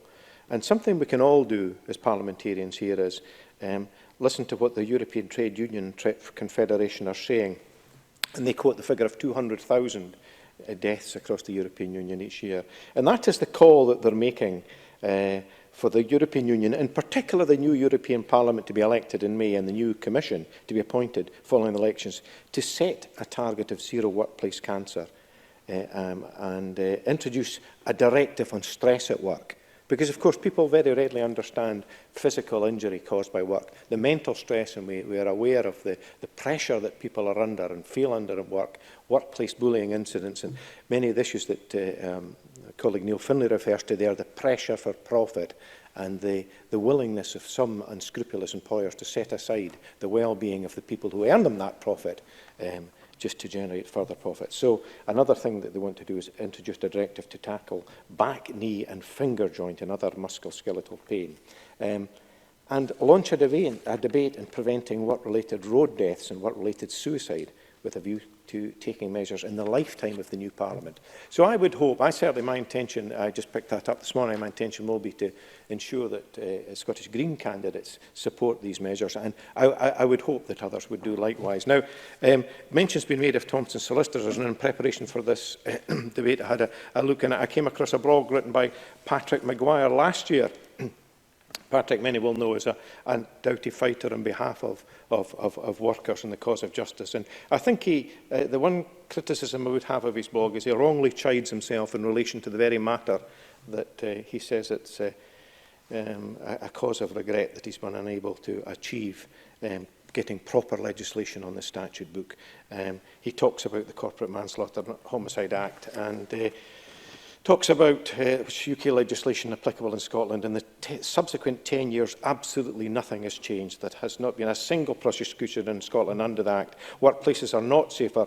Workplace accidents, injuries and deaths have not decreased. The 2007 Act was and is a waste of time, effort. And I thought an interesting word, emotion. Like others, I would commend the Claire Baker's initiative. I think it's important that we find common ground in this, but I think it's important to say too that we've had a fairly recent UK Prime Minister who commended slaying the health and safety monster. There is a very residual presence of cynicism about workplace safety that needs to be addressed. Because if you value individuals, they value the labour that they deliver. And as has been said, even if you were to take a more cynical, purely pound, shillings and pence approach to things, a safe and healthy workplace is a more productive workplace. And what we also know is very evidenced is a unionised workplace is a safer workplace. So I think there's lessons for us all there. Thank you. James Kelly, followed by Stuart McMillan. Thank you very much, Deputy Presiding Officer. I'd, like others, like to start by paying tribute to Bill Kidd for securing this afternoon's very important debate on commemorating International Workers' Day ahead of the actual day on Sunday. I also want to pay tribute to the Scottish Hazards campaign other members have mentioned. In reflecting on this, I want to look back on an incident that happened in the area that I represent, Blantyre, which has got a strong mining tradition. On the 22nd of October 1877, there was an explosion at the Dixon's Pit in Blantyre, and it killed over 200 people, which had a devastating effect in the local area. And there's a local Blantyre project which are researching the incident in order to produce a book later this year, and they've listed all those who lost their life. And in looking at the list, there's two things that strike me: the number of men denoted as married who went to work that day and wouldn't return to their wives or families, and also the number of not even young men, but actually young boys, their ages are listed, 13, 15, 16. What a dreadful thing to happen for so many people to die, but also so many young people. Sadly, that wasn't the only fatal incident in Blantyre. Both in 1878 and 1879, there were subsequent disasters where people lost their lives. And I think from that, as I say, the area's got a strong mining tradition, but that people drew on those incidents, and they drew very closely together as a community, and you can still see that today in Blantyre. If you look around the area, there are two very distinct memorials to the incident in 1877, one in High Blantyre up at the cross, and one in the Blantyre Miners' Welfare also. I think from that, we've seen greater trade union representation and improved protection in the workplace, which has been very much welcome in the century and a half since the 1877 incident at Blantyre. But John Finney rightly poses the question, what can we do about it? What can we do about it as parliamentarians? And as Neil Findlay pointed out, there are two members' bills, currently being progressed through the Scottish Parliament. Claire Baker's bill on culpable homicide highlights the fact that, many people have spoken about 50,000 people losing their lives as a result of workplace incidents or workplace illnesses. One of the issues, and again John Finney spoke about this, is that there's a lack of protection for people. And the progression and the introduction and implementation of Claire Baker's bill would strengthen the law and strengthen the protection of those workers, as would the the legislation that's been put forward by Daniel Johnson on protection of shop workers. We're unfortunately seeing an increasing number of these incidents. There have been a number of them reported recently in West and Central Scotland. So there's an opportunity in this debate not only to reflect, but actually to make a difference by supporting two members' bills that have been considered by the Parliament currently. So I hope members across the chamber will take those points on board. Just before I call Mr Macmillan, I have 3 members who still wish to speak and, of course, the Minister. So, I'm minded to accept a motion under Rule 8.14.3 that the debate be extended by up to 30 minutes. And I would invite Bill Kidd to move the motion. So moved, Presiding Officer. Thank you. Thank you. The question is that under Rule 8.14.3, the debate be extended by up to 30 minutes. Are we agreed? Thank you. That is then agreed. And I call Stuart Macmillan to be followed by Jamie Halcrow-Johnson. Thank you very much, Presiding Officer, and I too want to congratulate my friend and colleague Bill Kidd for securing this important debate. Remember the dead, fight for the living. This is what International Workers' Memorial Day stands for. All over the world, workers are showing solidarity and are conducting events, demonstrations and vigils, campaigning for stricter enforcement and also higher penalties for breaches of health and safety laws. As Bill Kidd mentioned earlier on, the fact that, according to the United Nations, more people are killed at work than in wars. That's an astounding fact. These deaths don't occur in sudden unexpected accidents, but with long-term negligence towards worker safety, therefore leading to fatal illnesses such as mesothelioma, asthma and dermatitis. Now this is disgraceful and it cannot continue. Now, tomorrow I'll be attending an event in my own Greenock and Inverclyde constituency for International Workers' Memorial Day. Remembering those in Inverclyde and beyond who have suffered due to the negligence of their employers. The theme of this year's Memorial Day is dangerous substances. Get them out of the workplace.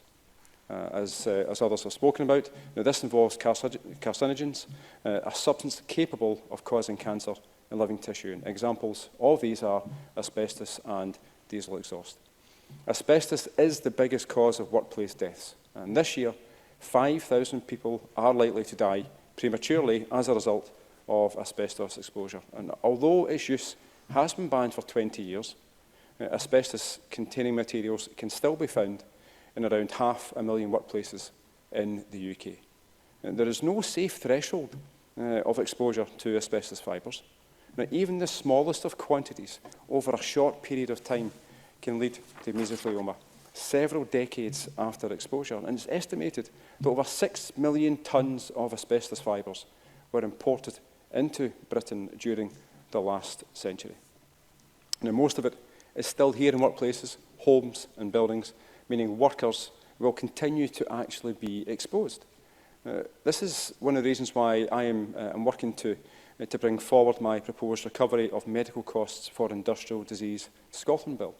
Now, the purpose of the proposed bill is to ensure that the NHS doesn't foot the bill for employers' negligence, as it seeks to allow the recovery of costs associated with NHS treatment for industrial diseases caused by negligence. Now, the bill won't only claw back crucial monies for the NHS, but will also help to protect workers in the years to come. Now, the proposal was initiated by Clydeside Action on Asbestos, and I pay tribute to them for that, but also for their dedication that they've shown over many, many years to help people and their families who have suffered through asbestos exposure. Presiding Officer, this year marks the 200th anniversary of the death of James Watt, the Greenock-born inventor who improved the steam engine, which was fundamental in leading the UK into the Industrial Revolution. Now, back in 1776, he couldn't have been able to imagine what industry would be like in 2019. Now, like him, we may have no idea as to what's going to come in 20 years, 50 years, 100 years, but industries will arise and they'll be completely different, and also there will be different occupational hazards, workplace diseases that we won't even know about yet. The bill that I'm taking forward will actually make sure that we're going to be ready for it, with good measures to protect workers and also the taxpayer and the NHS. Presiding Officer, to conclude, it's important that we mark International Workers' Memorial Day to remember all those lives that were shortened due to their workplace. But it's also vital that we work to protect workers' health as best we can. And we all deserve to work in a safe environment. Thank you very much. Jamie Halcrow-Johnson, followed by Elaine Smith. Thank you, Deputy Presiding Officer. I congratulate Bill Kidd on bringing this debate to the Chamber and marking Workers' Memorial Day ahead of this Sunday's event. And just as Neil Findlay mentioned, the Cullen Inquiry, I remember as a young boy, the Piper Alpha accommodation section sitting at Flotter Oil Terminal in Orford. So it was in Orkney, sorry, it was a very stark reminder of the dangers that people do. And the oil and gas sector has seen a number of other tragedies, including in terms of helicopters and the like, and hopefully improvements being made, but I think there's still more to be done on that. And this is obviously still a very important debate, given that around the world thousands of people still die and suffer from injuries at work. And that's a disturbing fact that should give us all pause for thought. We know well the history. Here in Scotland, we need only look at some of the great buildings and great feats of engineering to find them tinged with the memory of the people who died building them, people who are at work and whose safety often seemed far from the minds of others. Remember, for example, the Forth Bridge, which lies just a few miles from this Parliament, and the names of 73 men recorded as having died in its construction. The youngest was a rivet catcher, David Clark, who was apparently only 13 years old when he lost his footing, falling to his death. And it seems outrageous today, but it took until 2012 before these workers were properly commemorated, sometimes before they were even recognised. It's important always to understand the working practices that have contributed to deaths and serious accidents. Yes, there will always be genuinely unforeseeable risks and genuine accidents, and yes, some employment will inevitably carry greater risk than others. But these realities must never serve as an excuse where foreseeable risks have not been managed, where accidents were waiting to happen, and where the safety of employees has been put on the back burner. It's now 45 years since the Health and Safety at Work Act became law. This was not a revolutionary change. There had been a variety of pre-existing regulations and bodies, but it did create an overarching principle that applies across employers. Since then, this approach has developed further across the UK, and we have come a long way, but there is more to do. Bill Kidd's motion touches on the people who have died from illness caused through their working conditions, the theme of this year's Workers' Memorial Day. There are still thousands living in with work-related illnesses, from exposure to asbestos, from work-related COPD and cancers, and thousands more who have died. Many of these diseases have laid dormant for decades, but as this year's theme points to, there are still cases where employees are exposed to dangerous substances in the workplace that can have considerable impact on their health. The TUC has quite properly raised a number of concerns about incidents of exposure and the action that can be taken by government, by employers and by employees to reduce this risk. And we should be looking forward to a time where substances like asbestos are not just managed, but where they can be safely removed and cease to present a threat to individuals. Or diesel fumes, another issue that has been raised. These are notably more harmful than other types of exhaust fumes, and employers have plans in place to avoid exposure. Fortunately, we are looking forward to a future of low emissions and an end to diesel vehicles. This, of course, does not lessen the duty of employers in the interim. I'd also like to briefly touch on mental health. Where support is lacking, mental health issues can cause significant problems in the workplace, including long absences. In many cases, too, we know that these issues can lead to death. It is in everyone's interest that support and a preventative approach is in place. Unfortunately, our mental health services are often overstretched, and individuals here in Scotland can be left waiting months before even relatively basic support can be provided. Warm words about the focus on mental health have for too long failed to lead to genuine action. Deputy Presiding Officer, our history with protecting people in the workplace has been one of gradual progressive improvement. While we mark and remember those who have died at work, we should learn the lessons of the past and the importance of adapting them to a changing and modernising workplace. Thank you. The last of the open debate contributions is from Elaine Smith. Thank you, Presiding Officer. And can I just say at the start, I have a declared interest regarding past trade union assistance, and I'm a member of Unite the Union. And like others, I would like to thank Bill Kidd for bringing the motions for debate ahead of International Workers' Memorial Day on Sunday, April 28th, thus giving us all the opportunity to remember the people in this country and around the world killed in the workplace or by work. It also reminds us of the need to do whatever's in our power to constantly seek improvement in the working conditions of people in Scotland and right across the world, and remind ourselves too that this is a class issue. That's a point that Neil Findlay touched upon in his contribution. And as in previous years, events will be held in local communities all around Scotland to mark the occasion. And I'm pleased that following my request to the Government in 2008, the Scottish Government also officially recognised International Workers' Memorial Day. In a country with a rich industrial heritage, the day has added poignancy as many communities will have been affected by some sort of industrial tragedy in the past. And given its extensive industrial history, the Central Scotland region I represent is particularly affected by such tragedies. And as mentioned by Fulton McGregor, this year, on the 18th of September, marks the 60th anniversary of the Auchingie Colliery disaster, where 47 men lost their lives. This tragedy affected a great many families in the area, including my own family. Presiding Officer, in the past, I've spoken at the memorial event held annually on International Workers' Memorial Day in Coatbridge at Summerlee Heritage Park, a point also made by Fulton McGregor. And as I've said many times in this chamber, Summerlee is well worth a visit.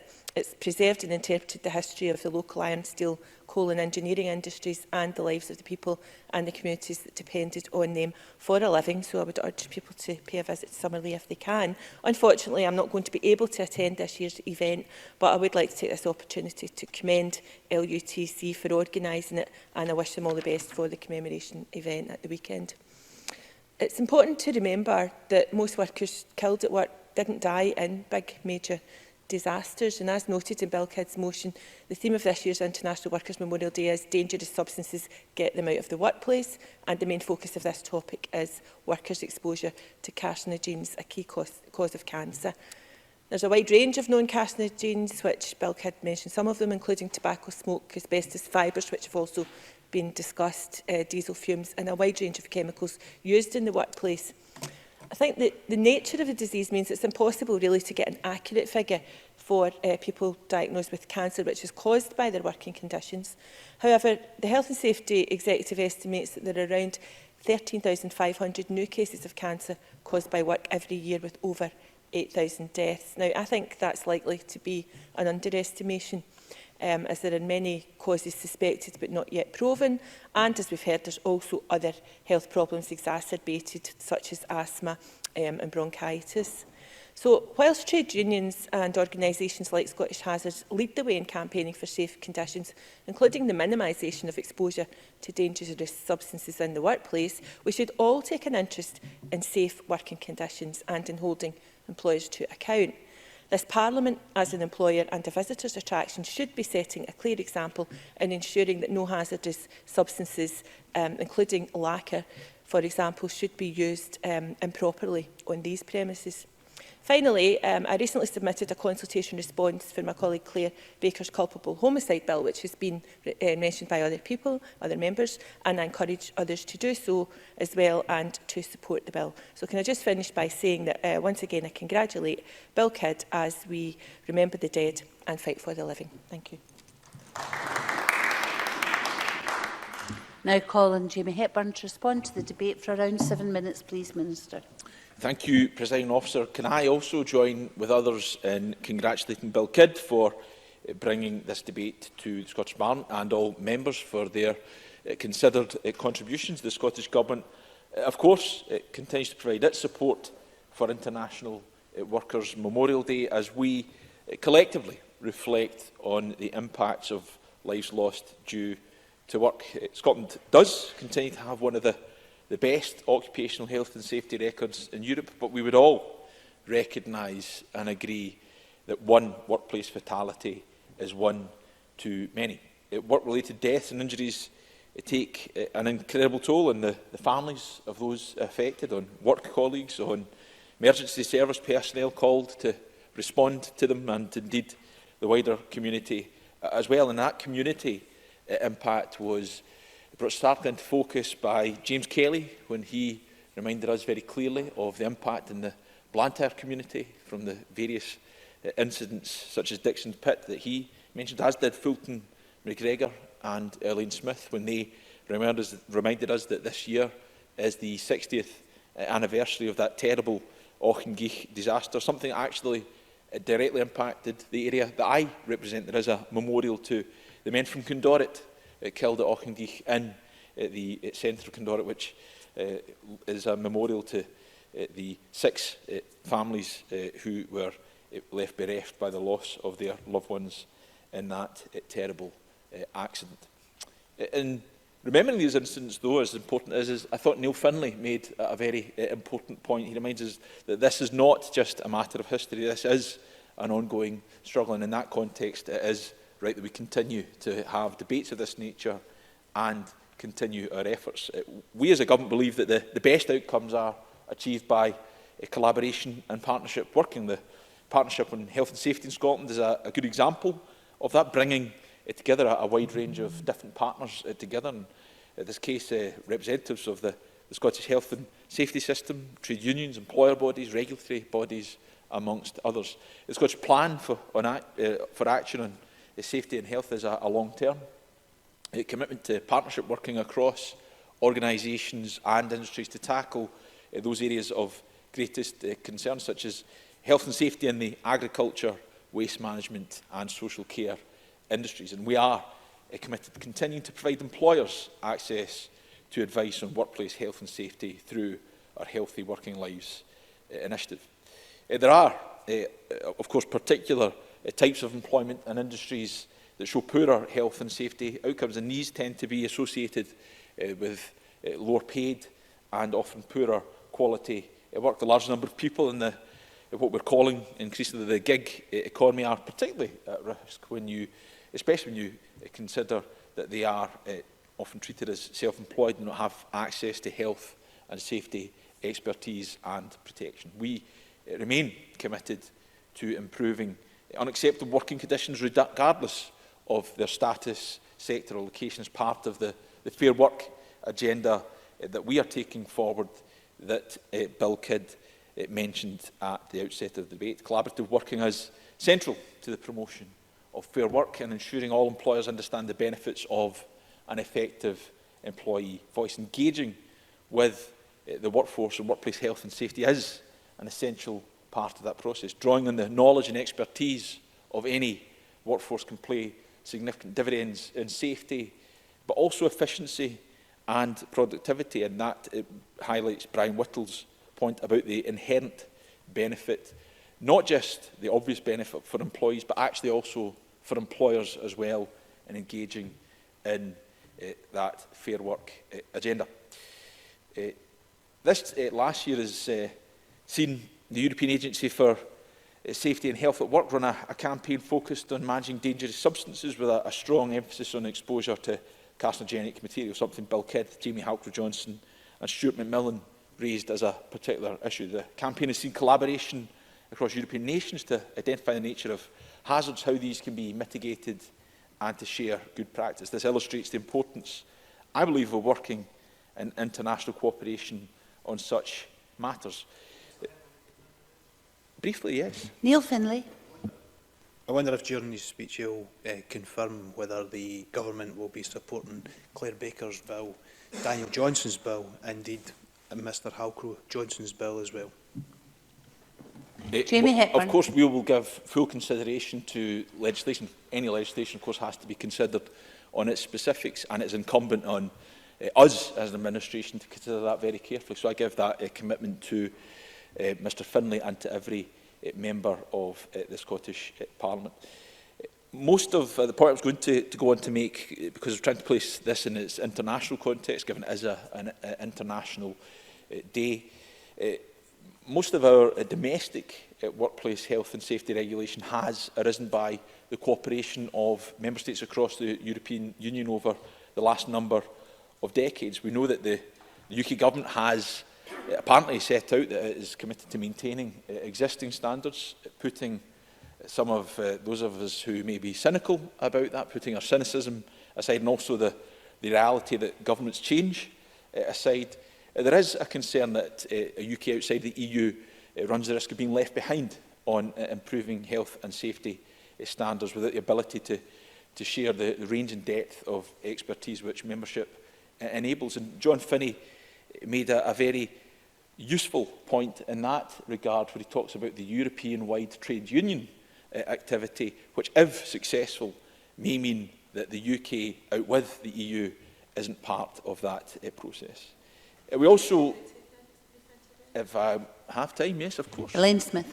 Thank you. I thank the Minister very much for taking the intervention. I want to also recognise that it was trade unions from their very inception that championed health and safety issues. Jamie Hepburn. Yes, I have no hesitation in doing so. I don't think we should just think about it in terms of their inception. That is their ongoing role. It's a role that we recognise as a government, and that's why we are so strongly supportive of the trade union movement and trying to work with them as partners in terms of continually better implementing the Fair Work agenda. And of course, health and safety is a critical element of that. I just want to finish on one final point, if I may, Presiding Officer, because it was a useful point made by Stuart McMillan, because he referred to the fact that we live in a changing world, a changing economy, which of course brings opportunities for us, but also many challenges as well. He referred to the changing nature of work, in particular technological change, which will continue to impact on the types of jobs needing to be done and who does them. Our workforce it continues to age, so employers need to understand what that means for them and how they can support an older workforce to remain safe, healthy and productive. So how we continue to consider this agenda in changed circumstances will be important. We do, though, President Officer, have a good record on workplace health and safety, but it is not, sadly, an unblemished one. As people gather at memorials around the country to mark International Workers' Memorial Day, we should reflect on both the journey made to get to this point and the sacrifices that have had to be made on the way in order to learn the lessons. Despite our best efforts, there is still no guarantee that any individual can go to work and return home safely at the end of the day. International Workers' Memorial Day reminds us that the work must go on. Thank you. That concludes the debate, and the meeting is suspended until 2:30.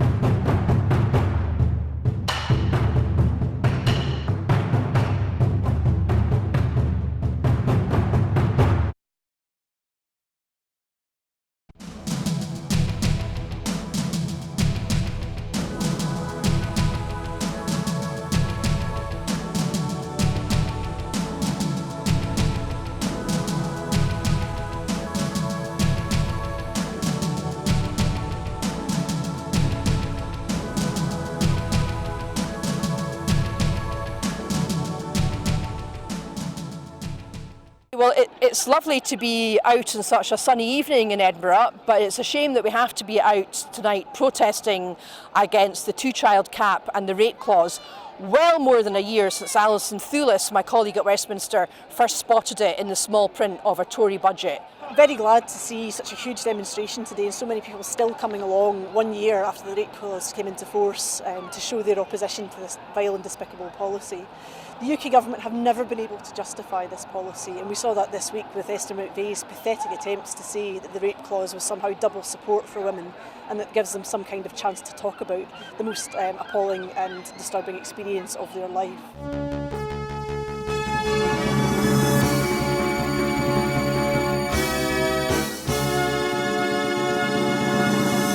As you can see behind me, we're at the very beginning of the All Under One Banner rally. You can obviously hear the pipers behind me as events are about to kick off.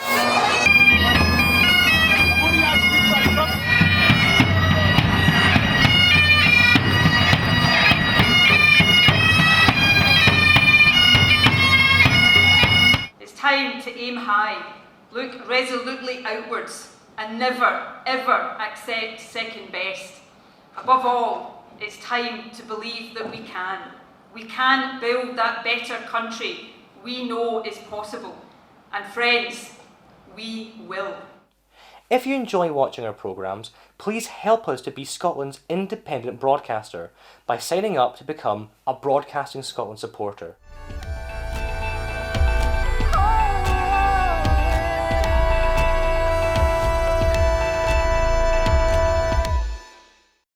Wherever you stand, get the fresh view of what's happening in Scotland with iScot. Celebrate everything about our country with intelligent, in-depth insight from lifestyle, culture to puzzles, and all the opinions you'll need. Whether it's digital or by post, subscribe now to iScot.